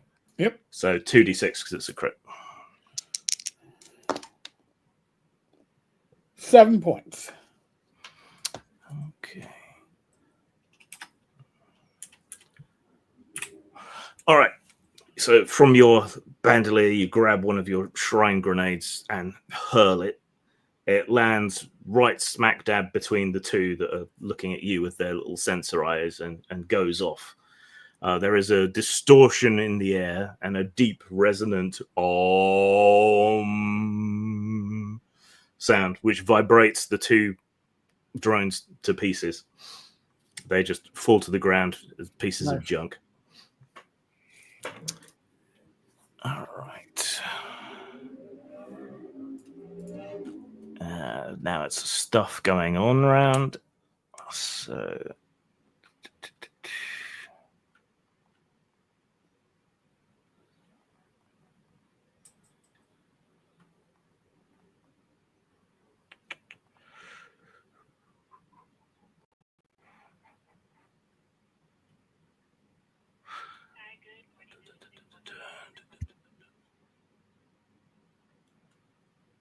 Okay.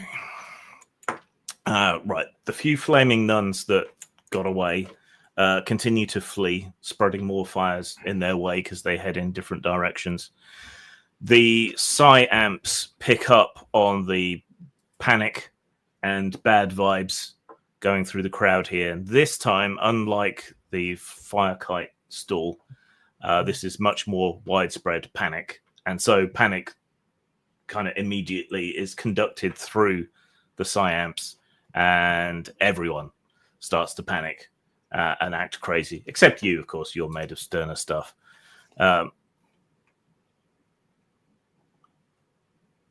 Your network updates and says, "Fire spreading. Please take immediate action." What do you think I'm trying to do? Which action are we supposed to be taking? Eliminate the fires. Preserve the life. Preserve life. Oh, Okay. So I'm looking for life that may be in danger. Yes. Whoops.exe successful. um,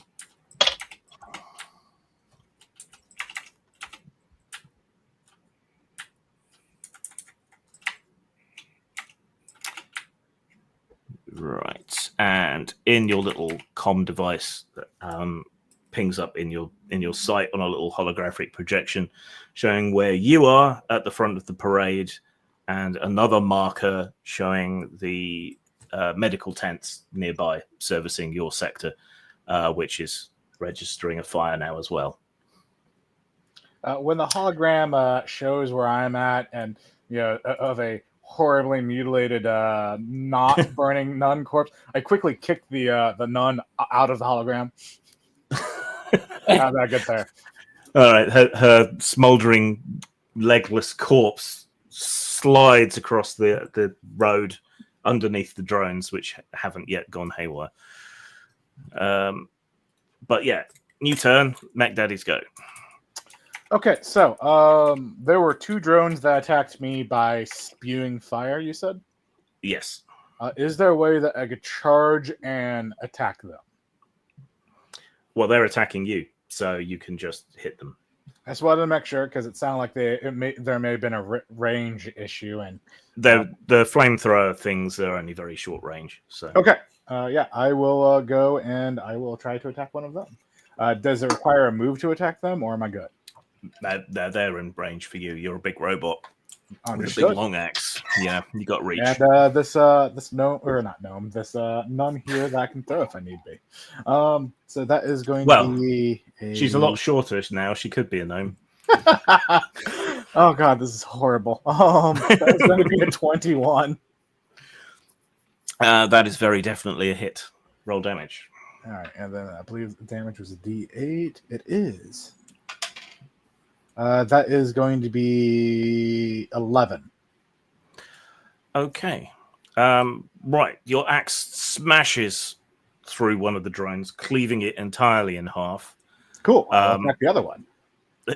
Yep, because it's your second action. Make your attack. That's why I wanted to make sure. That one will be a dirty 20. Okay, still a 20, so that's a hit. Excellent. And then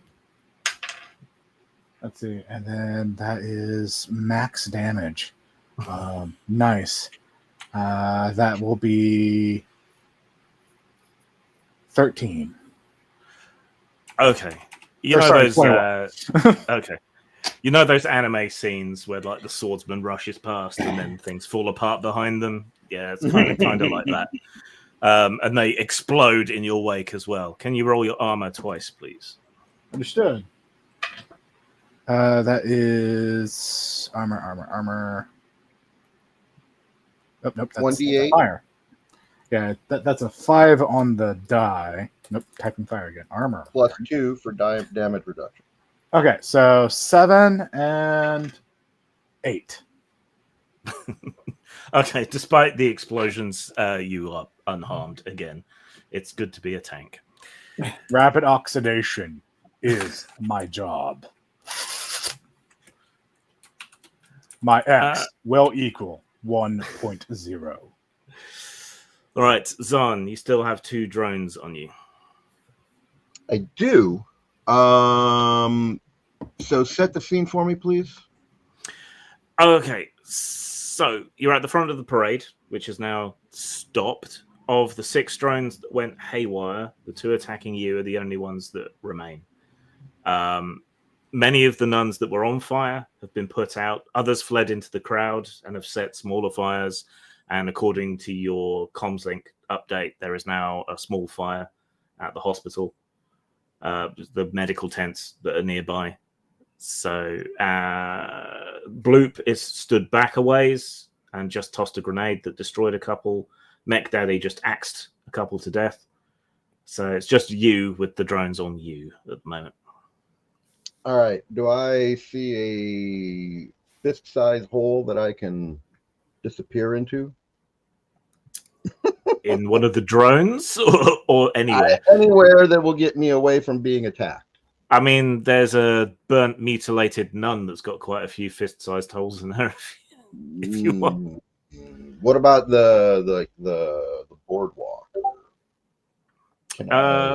Well, so a lot of the civilians have fled, and a lot of them have left stuff behind. You could ooze into a cooler, a beer cooler, or something.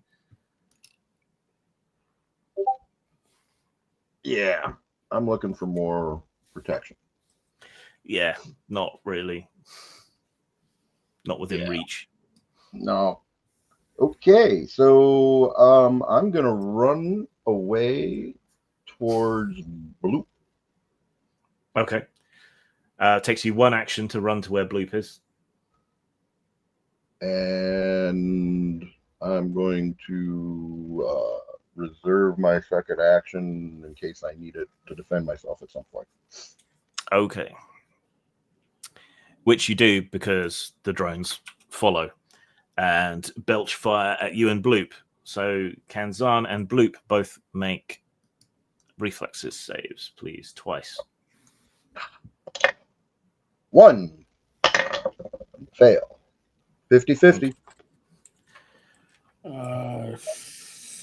Let's see, 6 is a failure because I need a 5. All right, and a 6 again. So I missed my save by 1 twice. There you go. Okay. Can Zahn make 1 armor roll and Bloop make 2 armor rolls, please? All right. 3. 1 sec. Okay, you take 1 damage. 1 fire damage. All right. How do you make an armor roll? Your Does it have armor your- is damage reduction 2, 1d8. So just roll 1d8 and add 2 to it, and that's how much damage you're going to resist. 10. Okay. And the second time? 6. Okay. You are unharmed by the flames, though Zahn gets somewhat singed. Welcome to being a All right. paladin. Well, I boil. I don't singe. I just boil away. Okay. You hiss and vaporize slightly. Right, and it is Bloop's go. You are in melee range of these 2 drones. Oh, well then, if I'm in melee range, let me take out my right brand chain axe. It just occurred to me, my 2 allies are both very wet. And squishy. Wet and squishy, wet and squishy. Why- Total of 8. I think that's a miss. Yes, 8 is a miss. Second attack. Oh, that's right. I get 2. Yeah. 9, 13, 14. Well, that's a hit. Roll damage for your chain axe, please. Does it have any special effects? It leaves things on fire. And +1 versus burning targets. So, Okay. You should have been the one helping the nuns. oh, this is always great when you roll dice. Okay. From the floor, that's a 4. And let me check my damage bonus. Let the bodies hit the floor. 7 points. Okay. You smash your chain axe into one of them, and it ignites at the same time, setting fire to the drone, causing it to explode from the inside out. Right. Can both Zahn and Bloop make armor rolls, please, for the explosion?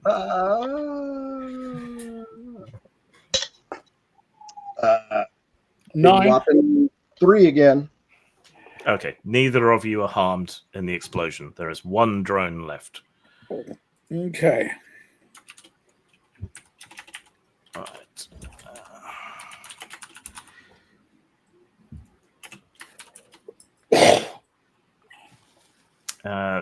Civilians continue to flee in all directions. but fires continue to pop up.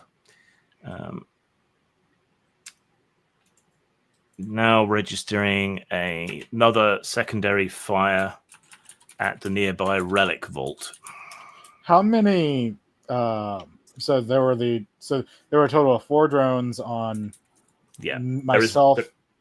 Go ahead. There's one drone left, which is engaged with Bloop at present. Is there anything else making fire currently? No, there's nothing else making fire except panicking people and burning the few remaining burning nuns, which have now sort of disappeared and been carried on with the crowd. Right, so new turn. The sense of panic coming through the psi amps continues to grow. And even those of you very devoted to the flame feel a little bit of additional fear and reverence for fire. New turn. Mech Daddy, what atrocity shall we commit to now? Okay, so I'm have faith in Lieutenant Bloop that they've got their drone. Is there like a large water tower or water reservoir that I can strike to try and pour water onto the streets? Because at this point, I'm not fast, as it's been stated, and the nuns have already fled the scene and are already causing fire somewhere else. What is there a way to greatly adjust the environment to be more advantageous for us? In this immediate area, make a search roll. What is search attached to for stats? That's your everyman, so it's a 1. Oh, it's a skill. Got it. Yeah. Yep, that's a 5. Okay. Where are my skills? So There did they we remember to bring any fire extinguishers or anything? I just remember picking up my badge. That's all I recall. I specifically, in fact, placed it back. I would love to say that I kept it, but I did say I put it back. Oops. There is nothing in the immediate vicinity that could put out a fire. However, close to the medical tents where the secondary fire has taken hold, there isn't a water tower, but there is a beer tower. There we go. I said beer is mostly water. Yeah, I will move towards the beer tower. Is that going to take 2 moves or 1? Well, it kind of takes you out of combat, so then we'll catch up once someone's dealt with the next drone. So you're on your way, so you will arrive first at the medical tents. Okay, because I believe the main thing is because you've mentioned fire a couple of times. I think that's the GM hint of saying, hey, there's this one environmental factor that someone needs to pay attention to. Don't just hack and slash. And I'm here for it. Okay, Zahn, currently cowering behind Bloop. What do you want to do? I'm looking for where there might be an advantageous use of a fire suppression grenade. Nowhere here really. You pretty much, apart from this one remaining drone, you've got the situation here in hand. Okay, then I'm just going to continue to cower because I'm actually mostly in non-combat. You've gotten really crackly and more crackly over time. I've gotten more crackly. I'm sorry. Yeah. I don't know if you want to disconnect and reconnect your mic or something. All right. How about now? That's better. Okay. Part of it was I think, and then it's immediately worse again. We'll soldier on. All right. So what you do? I'm going to cower, and because I am basically a non-combatant except for mass destruction. Okay, so you remain cowering, reserving your actions to dodge if necessary. Okay. Correct. The remaining drone makes a loud boop noise. Its eye turns red and it self-destructs. Nice. Ooh, no, not nice. Can Bloop and Zahn both make armor rolls, please?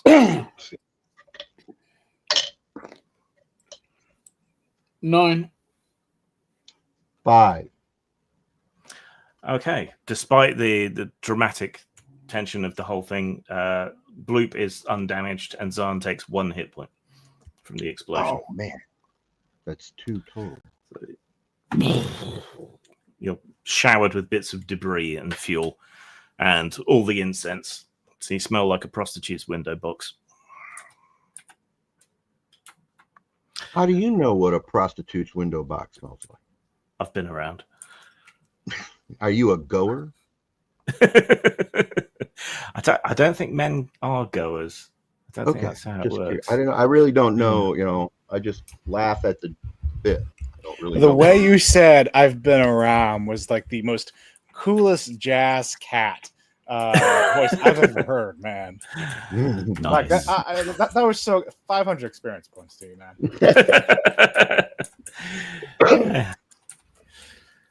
That and a couple of quid will get me a drink. Right. So, out of combat, new turn, sort of environmental turn. So there was a hospital on fire. We should probably address that. Yeah. Yeah, I guess. Mech Daddy on scene.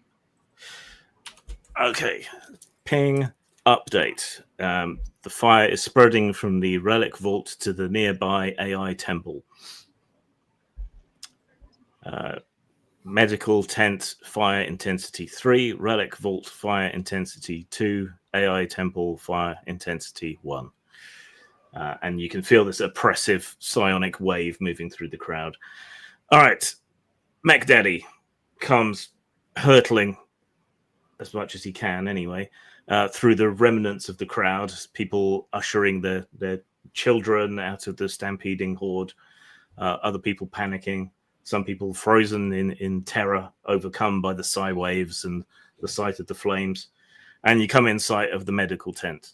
Having to deal with so many species, with so many different medical needs, even the kind of cobbled together medical attention that they provide here has to be somewhat sophisticated. There's a few medical tents for those who can exist within the atmosphere here.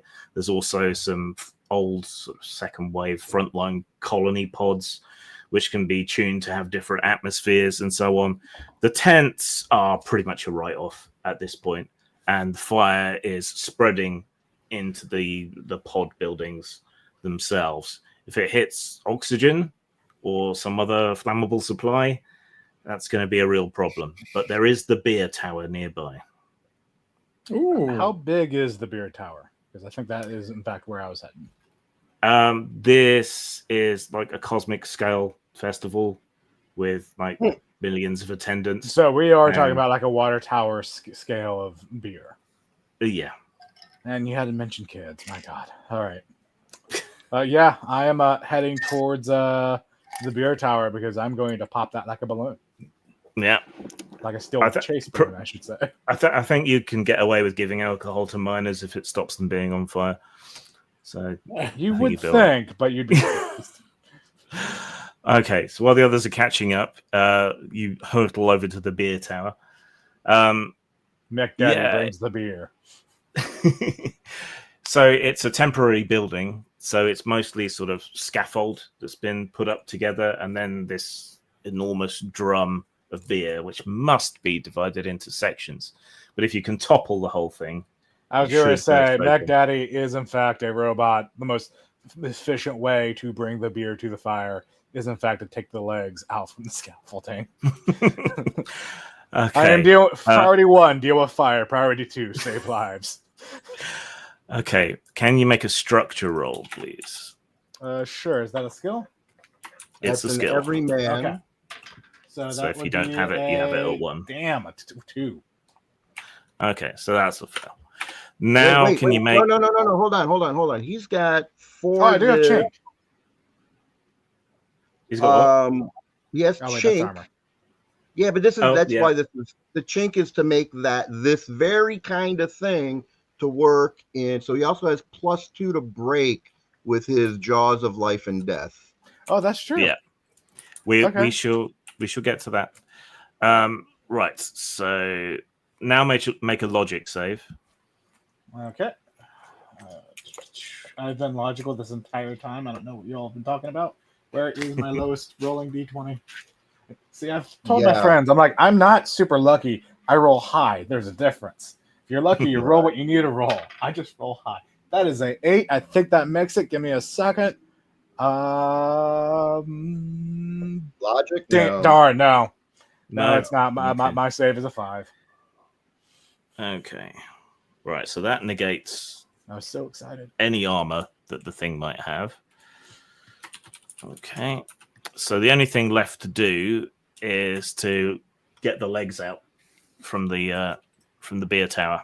So make a melee attack roll. Okay. So that is going to be an 18 on the die. Are we adding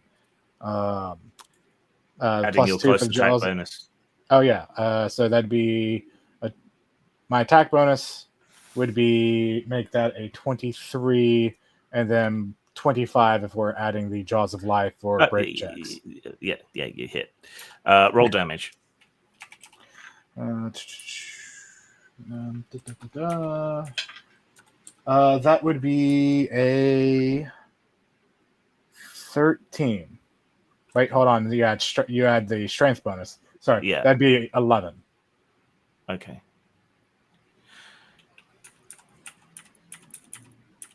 Right, you mow into these scaffolding legs of the beer tower and hack through 3 of the legs.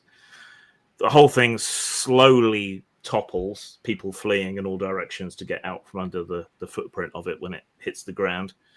It smashes hard into the ground, all the weight shifting and the sudden stress of hitting the ground bursts most of the internal bladders, and a massive wave of beer spreads out in all directions. It puts out most of the fire around the tents, but they're pretty much gone anyway. And it has lessened the strength of the flames licking up the sides of the pods, but hasn't put them out. And Samson said, "Give me strength to topple the pillars upon thy enemies." And the Quasar Golem set him ablaze instead, and the smoke was good. All right. And then at the end of that turn, you two arrive, and the wave of beer laps at your feet. And you can see the medical tents and pods are well alight. There's a dull crump and a blossom of fire as an oxygen tank goes up. What do you want to do? I am going to toss, since I'm really the only one that can fight a fire. Be creative. Yeah, well, fire. I'm going to toss my fire suppression. Wait, how many do you have left? All right, set the scene. So there's the tent. Okay, one there second. are no people left. There's just the building and explosive chances.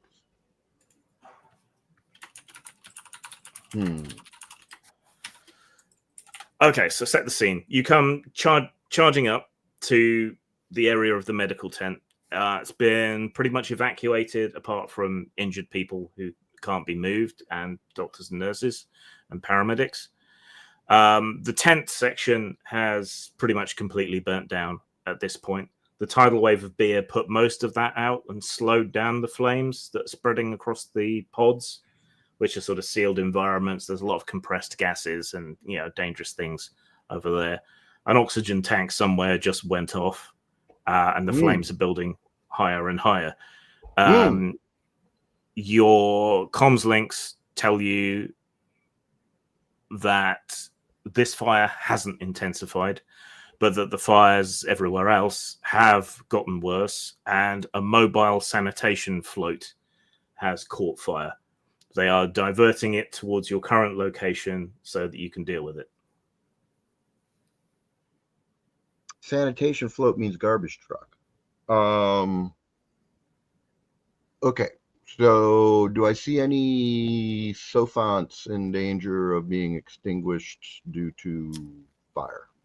On the inside of one of the pods, you can see a small furry creature with enormous eyes and a sort of trumpet mouth, little hands up against the glass, looking mournfully out at you as flames are reflected in the glass.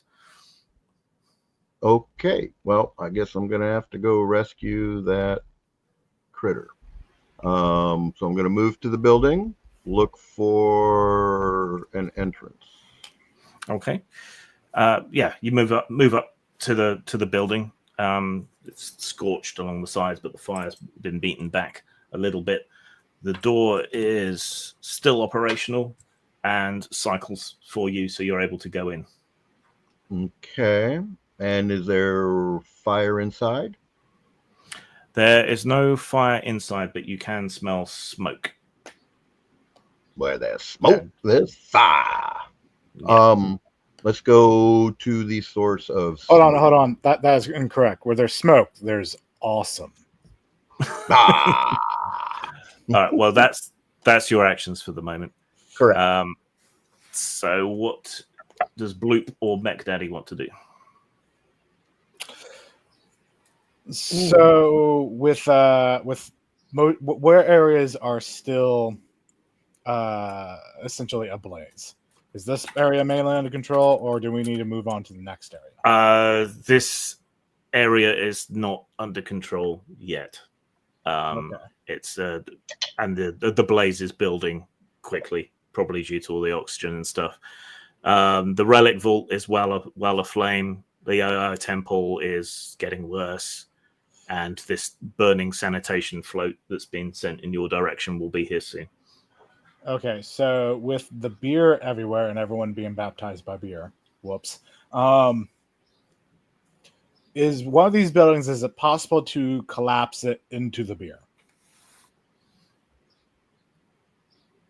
Interesting. That was going to be my next question. Is does it look like as I survey, if we just made a bunch of buildings collapse, would that stop and contain the fire so that it won't spread? Hang on a sec. I would say this is very much the group that stops fire through destruction. Correct. That's exactly what I was thinking. As I said, I can in fact stop fires. I just stop them with fire.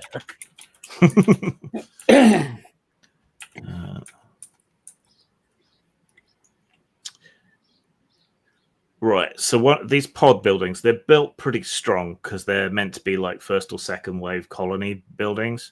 Understood. However,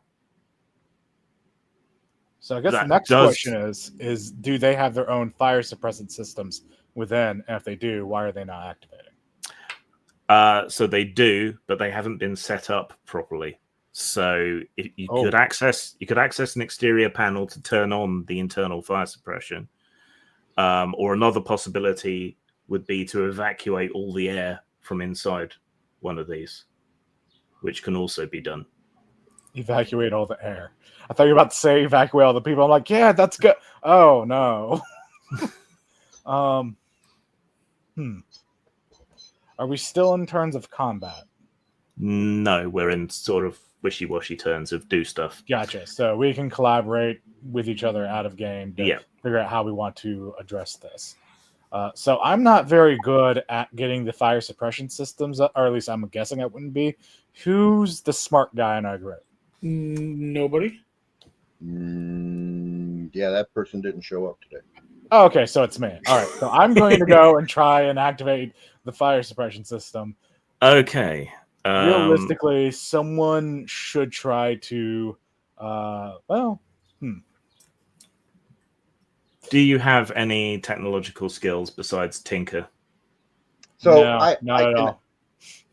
I can mess with this thing actually. So my structure skill means I've mastered architecture, demolition.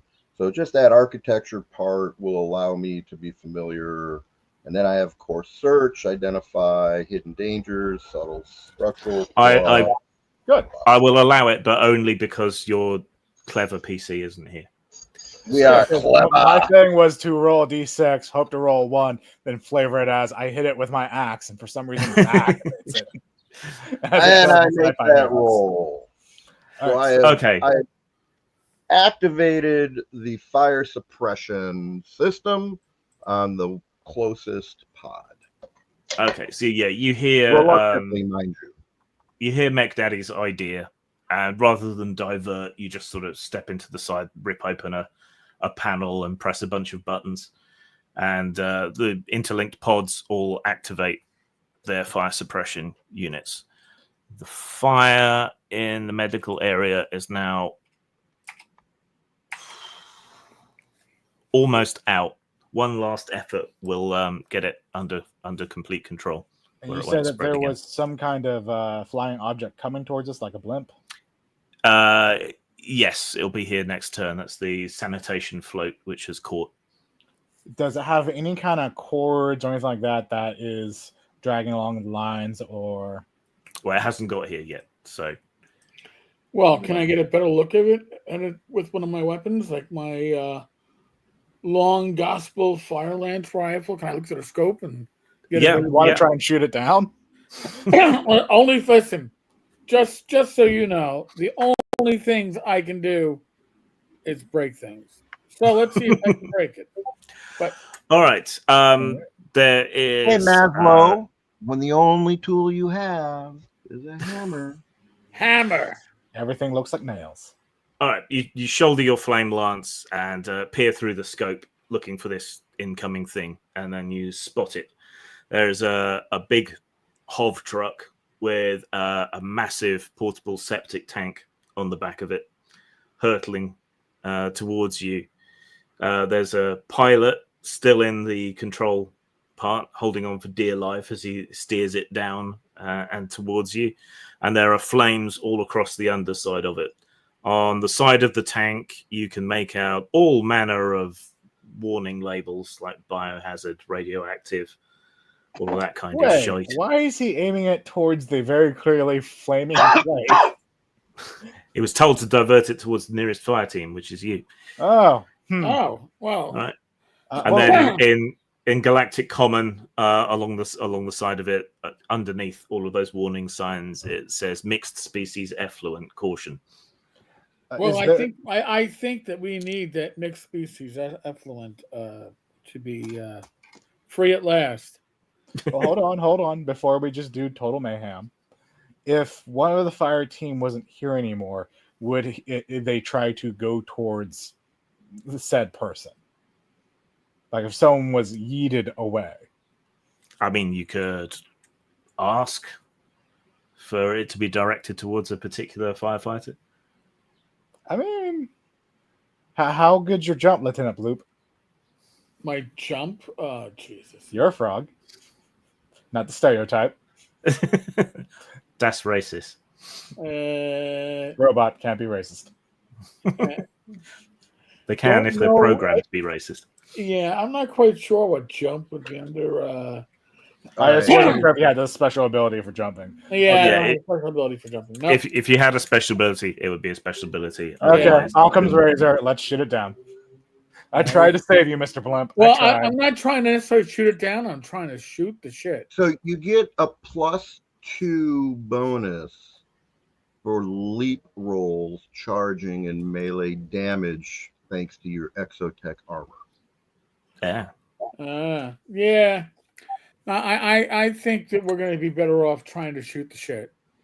Okay. Can you make a ranged attack roll with your flame lance? Yes. All right. Let's see what that adjusts to. Where's my flame lance? And then while he's figuring that out, what other fire situations in our location specifically? So I can work on that. Okay, so medical area fire is pretty much under control. The relic vault is now well aflame. The AI temple is at heightened risk. Sanitation float is on fire. How's the AI? What'd you say? What did you call it? AI temple? AI temple, yeah. Okay. The damage for the long gospel fire lance rifle is 1d8. Yep, I rolled an 11 adjusted. Okay, but you're trying to hit the broadside of a barn because it's a big truck. Okay. So you adjust your sights, zoom in as it comes in towards you all, and you let off like 1, 2, 3 shots. And a horrible, horrendous ungodly stinking mess starts to pour out the side of this thing. Put out As it fire. As it careens over the area and sprays multi-species shit and piss and other excretions all over the Probably area. should have actually just PM'd them and told them to fly to the nearest large water source. This was more Whoops. fun. But yeah, it smothers the fire and covers everything in a multicolored Ha! Failed rainbow successfully. of shite. Gross. Failed successfully and gross. Yeah, that was the intention, right? That's what I was. Yes. Yes, 100%. What else could we have hoped for this? That was my. That's why I was shooting at the shit. So shooting at the shit. Shoot the shit. So what's the threat towards the AI temple? Okay, so you guys regroup. So the relic vault is being invaded by the flames, which are behaving strangely. It reports. The AI temple. The fire is awakening one of the artificial deities, which is a cause for concern. That sanitation float. Wait, what? Yeah, that sanitation float has gone out by itself now due to all the stuff leaking out of it. But flames are also threatening a nearby fuel depot serving one of the minor spaceports. Okay. You two go save the relics. Yeah. I will deal with the AI temple. You two will just get in the way of it. Wait. And then I'll AI move. temple. Don't you think perhaps the explosive fueling station should take precedent? Oh, I mean, I thought that was taken care of. no. Then you should get on that. Repeat the threats again, please. Okay, one sec.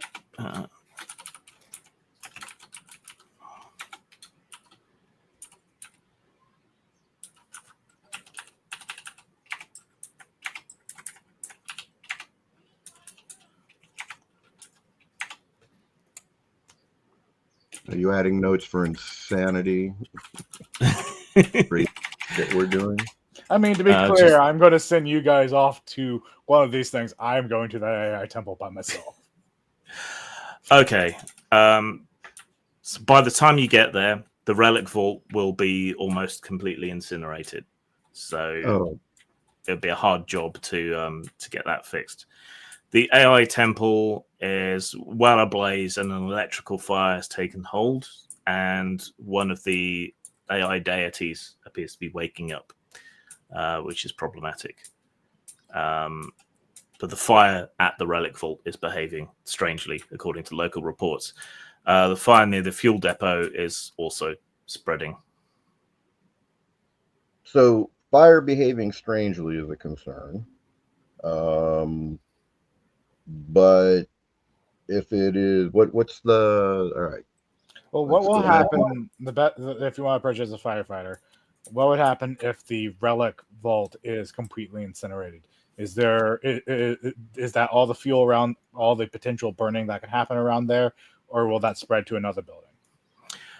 So that's not going to have many people near it, and it has quite a lot of protection. So some of the relics will be saved anyway by automatic systems, but if it completely burns down, then a bunch of priceless holy and exotech relics are going to be destroyed. But according to your fire suppression software, you basically have no chance of stopping that at this point when it comes to the relic vault. Okay. The AI temple, I mean, what do they mean by a god waking up? A lot depends on I'm going to what that find means. out. I'm going to find out. I've already decided that is where I'm going to go for these other two. And if the fuel depot goes up, then I mean you'll be dead before you know it, so you won't have to worry. Yeah. So the relic, the relic vault In real firefighting, sometimes the best way to fight a fire is to literally just burn the house down and make sure that the house doesn't spread anywhere else, just to make sure it burns completely. So I would say the fuel depot is probably the highest priority to go stop. Okay. Okay. And then I myself am going to the AI temple because I Wait, want that to doesn't make sense. Why would you go? Why aren't? If it's the highest priority, why aren't you going? Why are you sending us there? That sounds like the most dangerous. Interesting. Bye. Wait. I'm the lieutenant. Yeah, he left. Hard to pull rank when they've already pulled a runner. Uh-huh. So are you two proceeding to the fuel depot? Looks like there's no other place. That's the priority. All right. We will deal with that first then. Okay. So you two hightail it towards the little local spaceport. A bunch of small vessels have already taken off. A few others are still grounded or in the middle of refueling. Different ships take different fuels, so there's all manner of different fuel trucks. Some of them are potentially explosive, some of them are potentially toxic. And the fire is spreading around the terminal here and getting closer and closer to the actual mixed fuel tanks. There is really no knowing what will happen if those catch. So I only have 3 grenades left. Well, I've got grenades, but they're not going to help. Yeah, well, fire suppression grenades, rather. I know. I know. My grenades. Actually, if you throw your grenades at the current fire well away, that can put out fire because depending on what kind of grenade you have, if it's a hot enough fire, it will suck the oxygen out, putting the surrounding fire out. I don't know what kind of grenade you have, though. Just I have shrine grenades, so they actually stun. Oh, yeah, no, those won't work. Although I can I can basically, where's my, I can do a flame cone around myself due to my armor. So. And then just be protected and. Yeah. I mean, theoretically, that could suck more oxygen out of the air, which would make that fire slower. Yeah, I've got a 5 meter cone. So yeah, so you could stand near to the fire that is spreading towards the fuel, and then activate your ability. That should suck in the air. All right, and, let's get her done. I said that will only slow it. That won't actually put fire out. Just so you know, Eric. What's up? I said that would only be able to slow the fire, giving you more time. That won't actually put it out. That's fine. I'll take the slow. Make it small enough so that I can just I only need to use 1 grenade. Yeah, there you go. See? Yeah. Okay, let's see what's going to work best for this. Make a structure roll, and if you fail that, make a logic roll. Well, I'm assuming I need a 1, so. Yeah. I rolled an 11, so that's 2 1s. No. Roll a d6. No, it should be d6. Oh. Stopping fire by making more fire. All right, hold on. In case you didn't know, firefighters are firebugs. I rolled a 1. Holy shit. Okay. Yeah, you dash over next to the flames as they continue to spread across.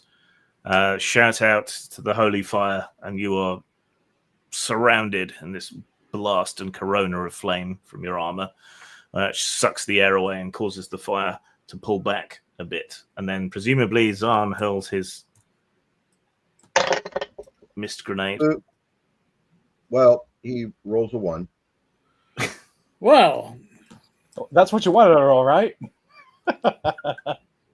It's a 2 hit. I needed only hit a 10. I rolled a 1.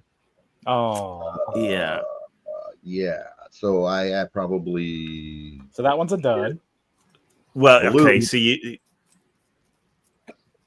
you have any other grenades other than the water one? Oh no. No.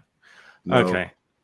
You all right? You drag it out, pull the pin, and it goes off immediately in your hand. Take 1 hit point of damage, and you are blinded in the middle of mist. Use your clothes to smother the fire, I suppose. How long does Bloop's cone of flame last? Loop's cone of flame. I think it's just one. Once per encounter, 5-meter cone. Ignites targets 1d4 per round. I don't see a duration. Well, Whoa. let's make it a random number of turns then. Okay. So I'll go out at the end of the second environmental turn. So at the moment, you're still holding the flames back. All right. Zarn. Hello, Zarn. I just had an explosion right in my head, right in my face. You look lovely. This won't last forever. Okay, I only have 2 left. I will toss a fire suppressing grenade again. What did I get a minus? Am I blinded? Am I stunned? Well, you're in the middle of all this smoke and mist, so you have a -5 penalty unless you have blind fighting of any kind. I keep on talking to him so at least he can aim at my voice. Okay. If you can't see shit, throw it at me. There you go. Can I move? You can move out of the mist and then throw, and you won't have a penalty. Yeah. That's what I'm thinking. I'm not that. Okay. And roll another one. No. Rolled a 19. Okay. This time it was a nat 20, just in 2 parts. Yeah. This time you hurl with great accuracy, and the grenade lands in the heart of the fire and puts it out. The remaining flames are easily stamped and beaten out by either you or some of the starport crew that are around. Okay. Shit.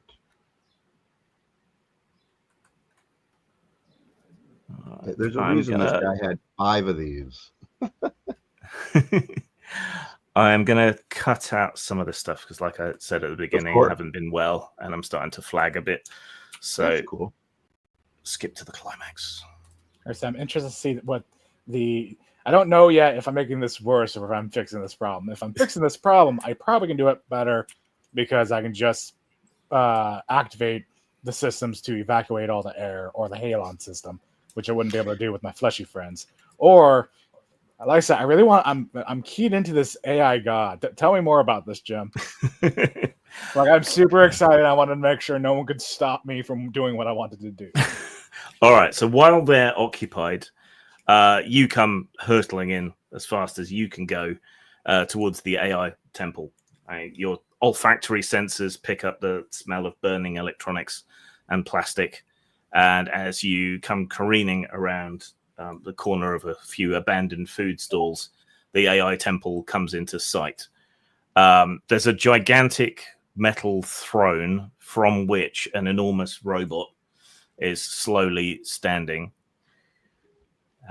It's got multiple arms. Its head constantly rotates with faces of different expressions, and its enormous feet clank on the ground under it, leaving dents and making the whole platform that the city is built upon shake. Its throne is well ablaze, but it doesn't look like it will spread. More concerning is that this deity is speaking out in various languages, some of which you understand, saying how cleansing fire has come to destroy the deviants who desecrate this sacred spot. Yeah, this was the most important thing to do, to make sure this guy actually wakes up. Okay, yeah. All must be cleansed. This is fine. Okay. This is good. I think we're done here. Anyone trying to stop this? In fact, I take that back. I'm going to go out of my way to absolutely destroy whatever fire suppressant system we have here, because clearly this is meant to be. All right, you rush towards the throne and tell people to leave as they're trying to put the fire out and smash the fire suppressant systems. As you're busy with that, the gigantic deity takes one enormous step and crushes a whole bunch of sunglass huts and other stalls underneath its feet. its arms and its head spin around again. I see you, filthy mortals. And a great big blast of like laser fire comes out of its face and carves through a bunch of the stores. Yes, Quasar Golem. Yes. Activate All right. on switch.exe. And then I guess you guys are heading towards this, or are you deciding to throw in the towel and run away? I mean, was there another? I'm going to watch. Yeah, was there another threat that we needed to deal with? We can. No, this is the last site. All right, in that case, yeah, making sure this guy properly arises, no one gets in the way. I'm very conflicted. The culmination of a fire festival with a fire deity rising from an AI and burning everything. Yeah, that sounds like the way I will this get his supposed to end. attention. Who is Attention. this deity? Attention, Quasar Golem. Attention. May I guide your ocular vision over towards that effigy where they are looking to destroy capitalism. Please bless thy fire. Make a charm save. That's No, next I don't your want to. charisma. Tough. Got to get its attention. That was also the other player character that. Oh, we are not the charm squad. Let's put just it so this chat realizes that is a D20, and I need to get under a 4. There you Make go. your bets now. Make your bets now. 20% chance. It's not bad. It's bad enough. I'm rolling on the yellow side. All right, so that is a 1 and a 3 Okay. for 13. Ah, you bastard. Yes, I edged chat. That's a 13. That's a fail. All right. It ignores you and continues to stamp and fire laser beams into the surrounding festival area, setting more fires, which is great. Oh, Activate sad.exe. you're firing laser beams. Now you got my attention. Come on, man. And it booms out in a loud voice in Galactic Common. Kneel before Vishnu Deity 3.0. And the few remaining people you see around do indeed kneel. Make a will save, which is half wisdom, or you have to kneel. I will willingly fail that, actually. Okay. Yeah. I will whisper to my 2 allies, be like, listen, we have to get it to bless the fire that is against capitalism. That is our ultimate goal. I rolled a 2. Okay. You you resist. You will not kneel before false idols. I will not kneel before a false god. You will have to be destroyed.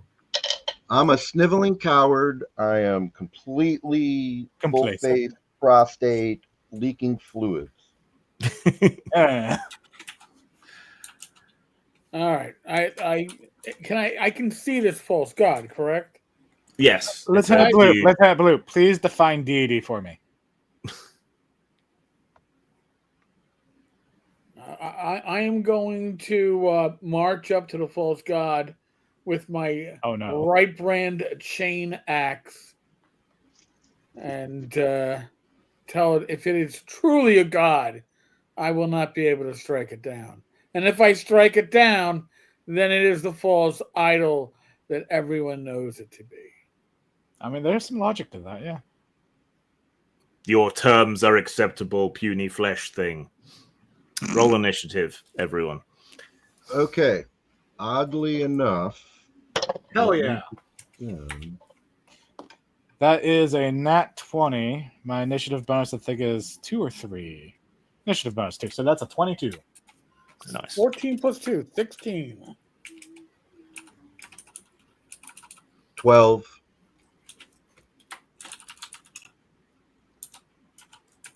Okay. Okay. Let me just check some things here. So over the course of the thing, I burned countless tents, destroyed buildings, chopped up a nun, allowed the resurrection of a artificial intelligent god. Am I a good guy? No. Well, No. he's a baddie. You're just a Look. true believer. That's all. Your programmer is a bastard. That's Or lazy. One of the two. okay. It's just a Right. firefighting robot. How much damage can it do? Right, Mech Daddy, what do you want to do? It has swiveled round and leveled its divine gaze upon Bloop. I will see if Bloop can actually hit the artificial intelligent god. So you want to hold your actions. I do want to hold the action because that is some strong logic. The artificial god should be able to be on hit if it's truly a god. All right, Bloop. All right. First roll. First roll is a natural 4. I'm not going to bother even checking to see if it hit. Do I get 2 No, attacks this round or 1? You get 2 attacks if you choose to spend both on attack. I do. Come on. All right. Come on, man. Please hit. I was expecting you to hit. 14 plus 2 plus. All right. 14, 16. That's a hit. Roll damage, please. Dun, dun, dun, dun, dun, dun, dun. 7 plus 3, 10. Does 10 it have any armor? 10 points, and does it have any armor piercing effects or anything? I'm looking here. These glyphs burns +1 versus burning targets. Don't believe so. No. Okay. No. All right. So your first blow glances off it, and for your second blow, you jab the chain edge of your axe into gaps between the armor and grind through into the inside. Oh, holy shit. He is a false god. We should do something about that. Yeah, you're not doing a lot of damage, but you're doing damage. Okay. A little spray of oil comes out, and there's a crackling sound. So yeah, Mech Daddy, you held your actions. Do you now wish to use them? Yes, I do. He has Lieutenant Bloop has proven that he is in fact a false god, and therefore he must be struck down. I would also like to attack twice. Well, you'll have to take one action to move closer. I will take one action to move, and the second action to attack. Oh, so close to nat 20. That is a 19 on the die. I'm assuming that hits, or do you want that's going to hit? Yep. Roll damage. Okay. That is minimum damage. So that is 4. And then does my weapon have any additional? Can never be disarmed. That's a total of 4 points of damage. Okay. Your axe rebounds with a satisfying but ineffective clang from his shin. Man, this is just not my day. Depression.exe is successful. Sad panda. Right. So Vishnu deity looks down at you both, attacking its foot, and then brings its hands down and fires a couple of beams of holy light down on you from each. Can you both make reflex rolls, please? Reflex saves. So that's half dex. I mean, it is theoretically possible, but I mean, I don't know why you keep asking me to roll these things that I'm bad at. Oh, that's a nat fucking 20. All right. Yeah, I rolled a 19, so I did not. I'm sucking whatever he's giving me. Okay. Make armor rolls, both of you. Armor roll. D8, I believe. Yeah. 5. Ooh. Max on the armor roll, though. So that is 10. Okay. Bloop takes 1 damage as the coruscating light burns in the top of his head.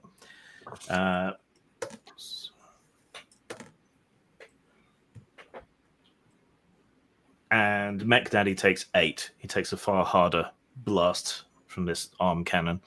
Oof. Now, Bloop's exo armor is a reactive plate. Oh, that's right. Yes. First time he's struck, the attacker must save versus power or be knocked back 2 meters. Okay.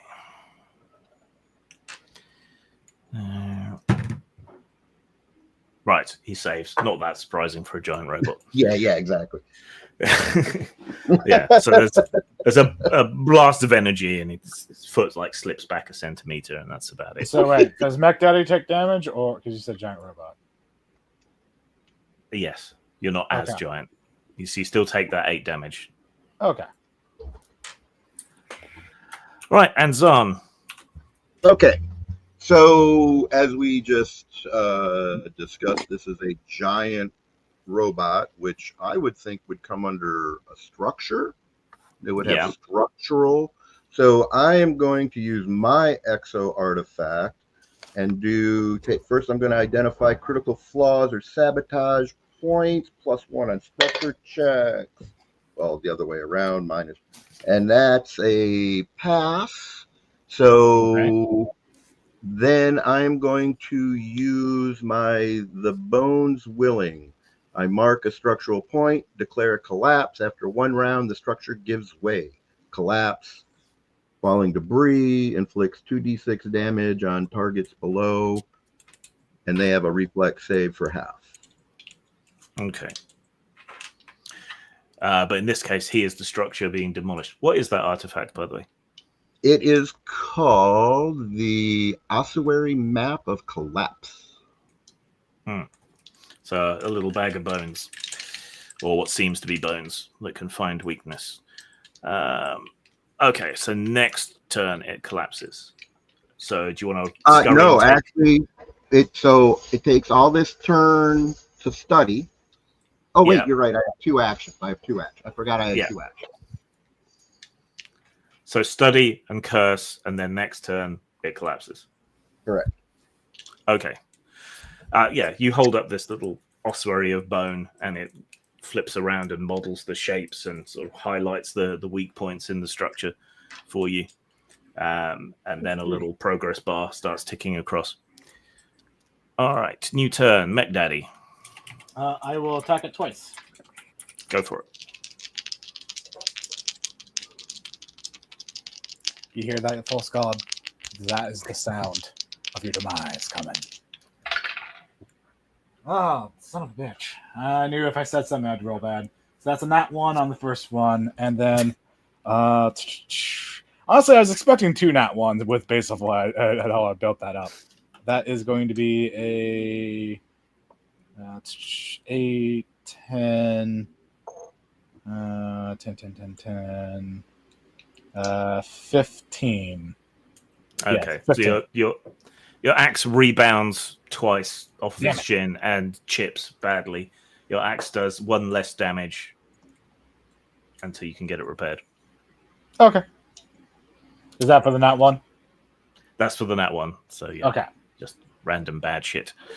Okay, Bloop. All right. First attack. 9, 14, 15. Okay, that rebounds without doing any harm. All right. And second. 13. So now. Yeah. So you're both wailing away on its shin, leaving all kinds of little dents and scratches and marks, but failing to actually do much of anything to it. What can it do?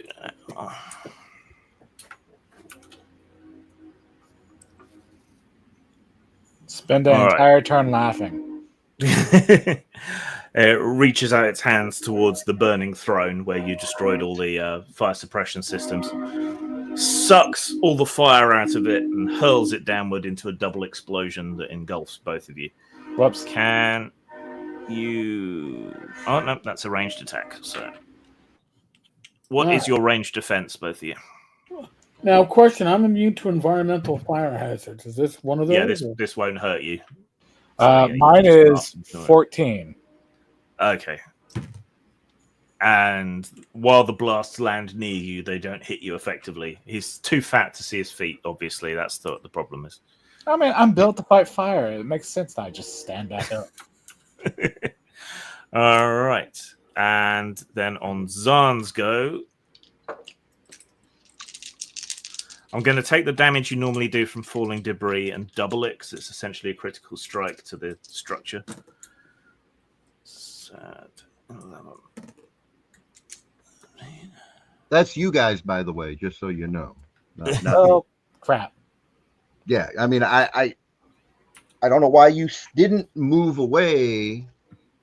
I guess I could have told you that. But, Yeah, can you both make a reflex save to avoid the falling bits of gold? I think we've established I can't make those. Well, you might I make one. I did not make the No. reflex save.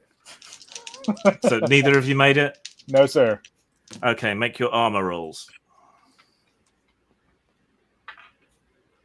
4 points. 11. Okay, Bloop takes 4 points of damage from the falling debris, and Mech Daddy, it falls on him and he doesn't care. At least my dice are consistent with the high rolls. I can't make a reflex roll. I can make armor rolls, though. What does Zahn want to do with his next 2 turns? Wow. I'm just waiting for it to fall. I'm watching.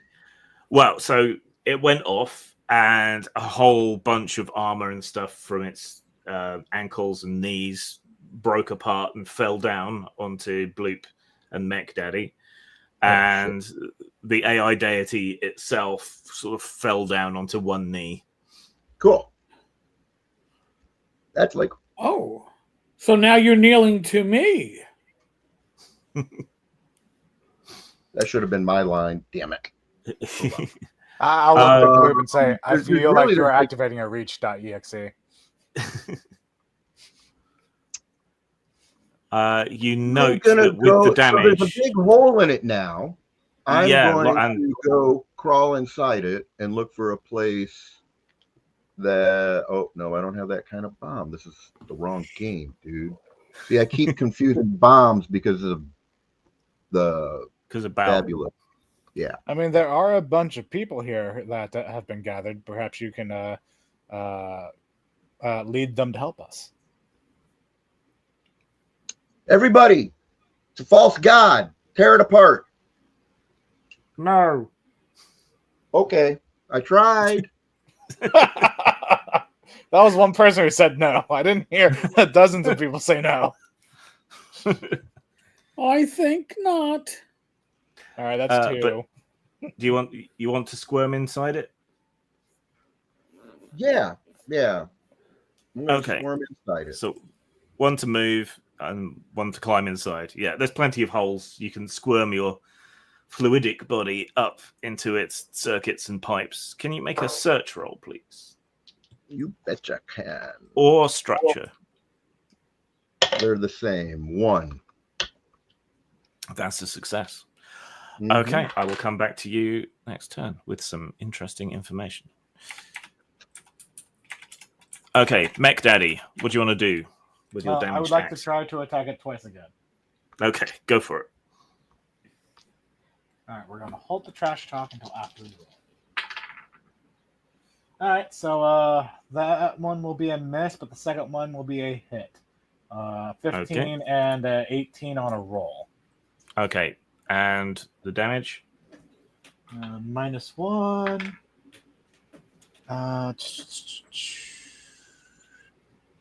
Where is... That's right. 10.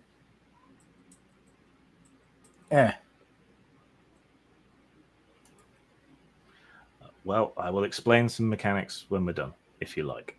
Oh, no, you're fine. Like I said, No, that's Chat.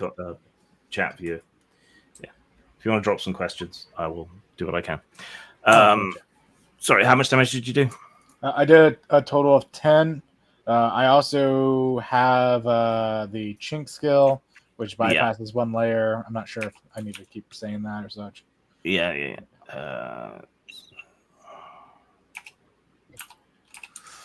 All right, yeah, you hack and cleave away at it, making sure you keep its attention on you. Now that some of the armor's fallen off, you're able to get some of the hydraulics and cables and so on inside. Some of them snap and whip around. Activate jauntyytune.exe. I've been working on the railroad. Oh, wherever I can to help my fellow allies whack at it. Puny mechanical man. No human-forged robot may harm an artificial deity. Your resistors are futile. Rude. Very rude. Right, Bloop. All right. Adjusted 21. Okay, so hit. By the way, thank you for kneeling to your superior. Again, reach. 6, 7. That's a miss then. So damage for the first hit. That was the damage from the first one. 7. Oh, okay. Sorry. Second attack is a 2. So We started out really strong, guys. We got to finish strong. Yeah. For some reason, it was a lot easier to chop up a nun. we got to finish what we got to do. Yeah. She clearly wasn't a high-level cleric. Right.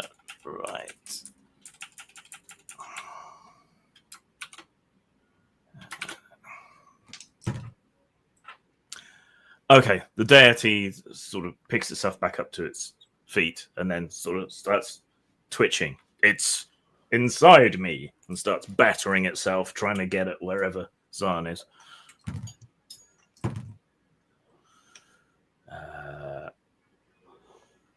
Insert crude sex joke here. .exe. Oh, you should go check out the Grim stream of the first time we played this. Yes, there was That. yeah, I there in were. fact, was listening to it earlier. Yeah. Somebody found a very interesting way. Like I said, I was in fact listening to it earlier, and been listening to a few for the past few days because I didn't want to sound like an absolute noob when I got on. Okay. Right, it fails to get at you, even though it batters at itself and does itself a bit of damage. Okay. Right, you have found what seems to be the AI core at the center of it, because you immediately scored a success on your search roll. So there is an orb about the same size as you, blazing with electronic energy and also seeming to channel heat and fire.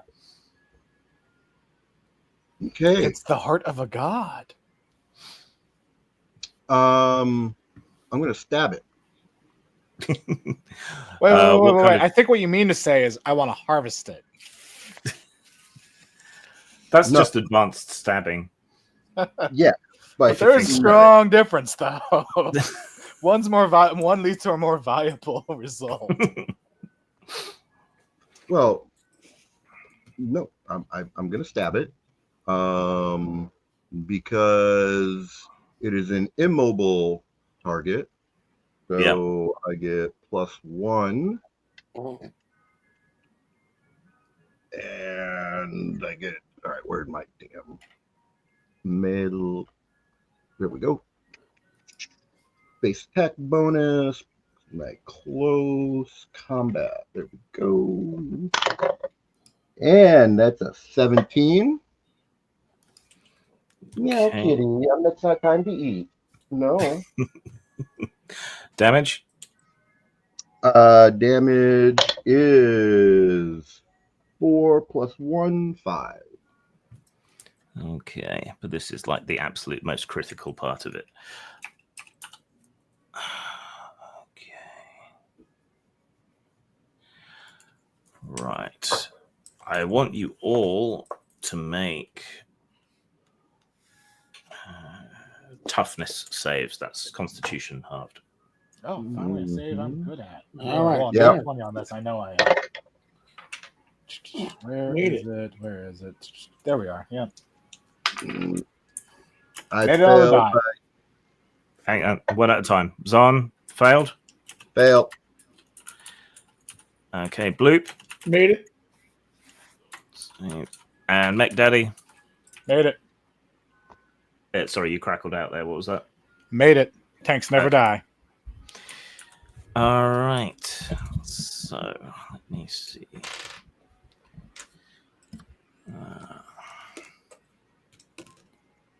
Oof, a zone's right next to it.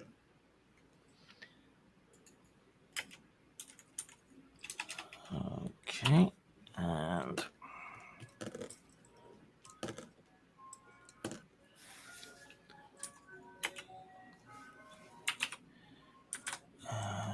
this is on.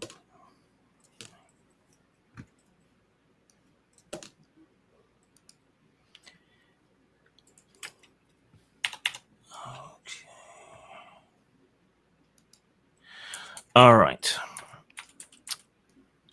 Can Mech Daddy make an armor roll, please? Sure. That will be a 7. Okay. Can Bloop make an armor roll, please? Yep. 4. Armor eventually gives away. Yeah, you take 3 hit points of damage. And can Zahn make an armor roll, please, if he has it? Mm-hmm. Oh, shit. Well, you don't throw the dice away. Let the dice hit the floor. Let the dice Boom, hit the boom, floor. boom, boom. 4. 4. Okay. All right. So as it stands up and tries sort of punching and beating and clawing at its own chest cavity, it's unable to stop Zahn, who drives his dagger into the deity's electronic heart. It freezes, raises all 4 arms up, and gives the finger in all the cardinal directions, and then explodes in an enormous blast of radiant holy fire, and then in pieces sort of rains down upon the area. Rude. Yeah. So, yeah, Zahn took 18 hit points of damage. All right, so what kind of damage was that? It was both light and fire damage. He's obliterated. He just boiled away to nothing. Into nothing, yeah. You two survived, albeit injured. Right, so, yeah, so there's this colossal blast. On the plus side, it blows out a lot of the nearby fires that he'd started. Okay. So groggily pick yourselves up to onto your feet. Have to make a report that Zarn is MIA. There's no body. Didn't see it. We don't know. I think what happened is that Zarn resurrected this false artificial entity and then was punished for it. He couldn't have because he was with me. So, I mean, you thought he was with you, but is he with you now? No. You wander off, arguing with each other, holding each other up, and carry on off into the distance. As the other fire teams come in from the other sectors to mop up what's left. Elsewhere around the festival site, other computers hum if you into all life. think this was bad, you all should have seen before we arrived. There were kites on fire. So, and a couple of other places around the festival site, big computer terminals come to life, and the Vishnu deity's face appears on them, looking grumpy, and fade to black. Right. That's it. Huzzah! All done. So, Jason, did you have any questions about the system? It's basically just a D20 system with a few changes and alterations. So skill rolls are done on D6. You get a bunch of basic skills. Some skills act more like feats in that they offset the penalty for doing things. So, like if you wanted to do like a power attack, if you remember from third edition, you would normally have a -5 penalty, but you would do +5 damage. So if you offset that, it would remove the penalty. So eventually you could add damage for free because you can just do power attacks without taking anything off, or you can take the risk. It's interesting that you went for damage reduction armor over the dice armor on all the NPCs pretty much. Because it's more typically you use the dice, and the DR is a bonus for more exotic or customized armor. Weapons and armor and stuff are all fully customizable. Characters are all fully customizable. The saves is just half your stat, so that you can save on anything, and they're given different descriptors so that you have a better idea of what the stat save does. I find a good way of talking about it mechanics wise is roll high to kill stuff, roll low for everything else. Yeah, pretty much. So charisma becomes charm, because if you're charming, you can get away with things. And saves are also used to recover from bad skill rolls, or at least not to make it less bad. Yeah, I like that mechanic, actually. I think that's because it is actually so easy to get hit, right? There are so many ways in which this is old school lethal, but there's also all these ways to kind of mitigate it depending on, ranged combat versus your ranged defense versus your close. So I like those aspects of how the combat is set up. Well, did Zarn actually die, or did Zarn have a special ability? No, Zarn's dead, man. Oh. How low were you? That's too bad. Well, that's what minus number did you get to? Die. I got below -10. So yeah.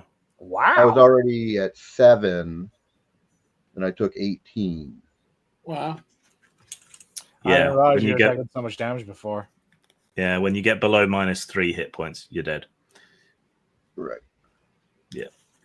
And then so let me ask you, Grim, about this. So this is, was a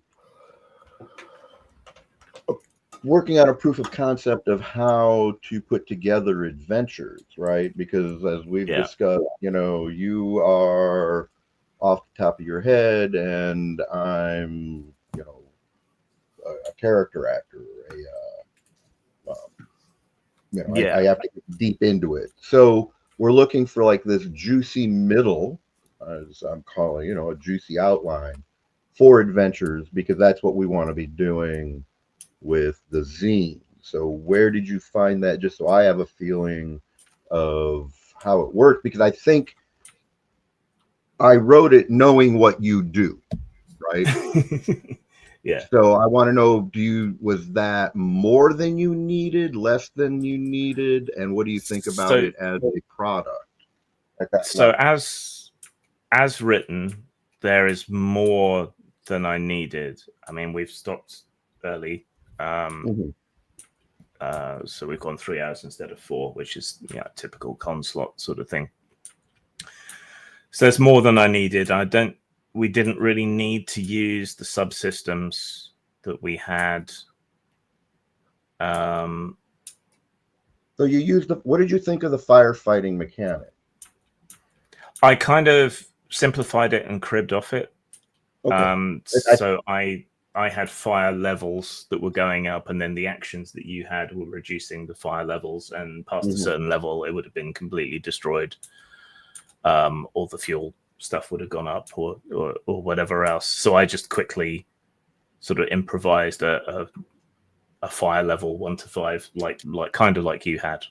But just we didn't have we didn't really have time to get into all the other stuff, so I cut to the boss battle. Yeah, no, Yeah. So I think there's more there than I needed. I think the stats on some of the baddies aren't quite full, and I prefer to go for armored dice rather than damage reduction. So that's the only other thing I would have considered. I think I offered that as an alternative system. okay. Um, All right. Good note.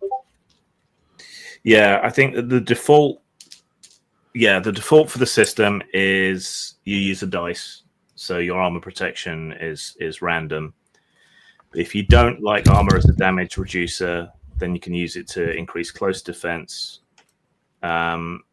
Or the option is to split it 50-50. Other options to split it 50-50, like they did in, I think it was Iron Heroes in 3rd edition, something like that. Armor that you wore was half damage absorption and half raised your armor class. So, yeah, that's another way to go about it. Anyway, I'm starting to hurt, so I'm gonna go. All right, thanks for hanging out. There will be other one-shots in the future as we continue to build up towards the zine, and I hope people have fun watching us commit atrocities and starting fires when we're supposed to be putting them out. Thank you, Jim. Oh, we were supposed to be playing them out. Whoops. Yeah. It was a lot of fun, guys. Bye. Later. Have a good one. All right. Take care.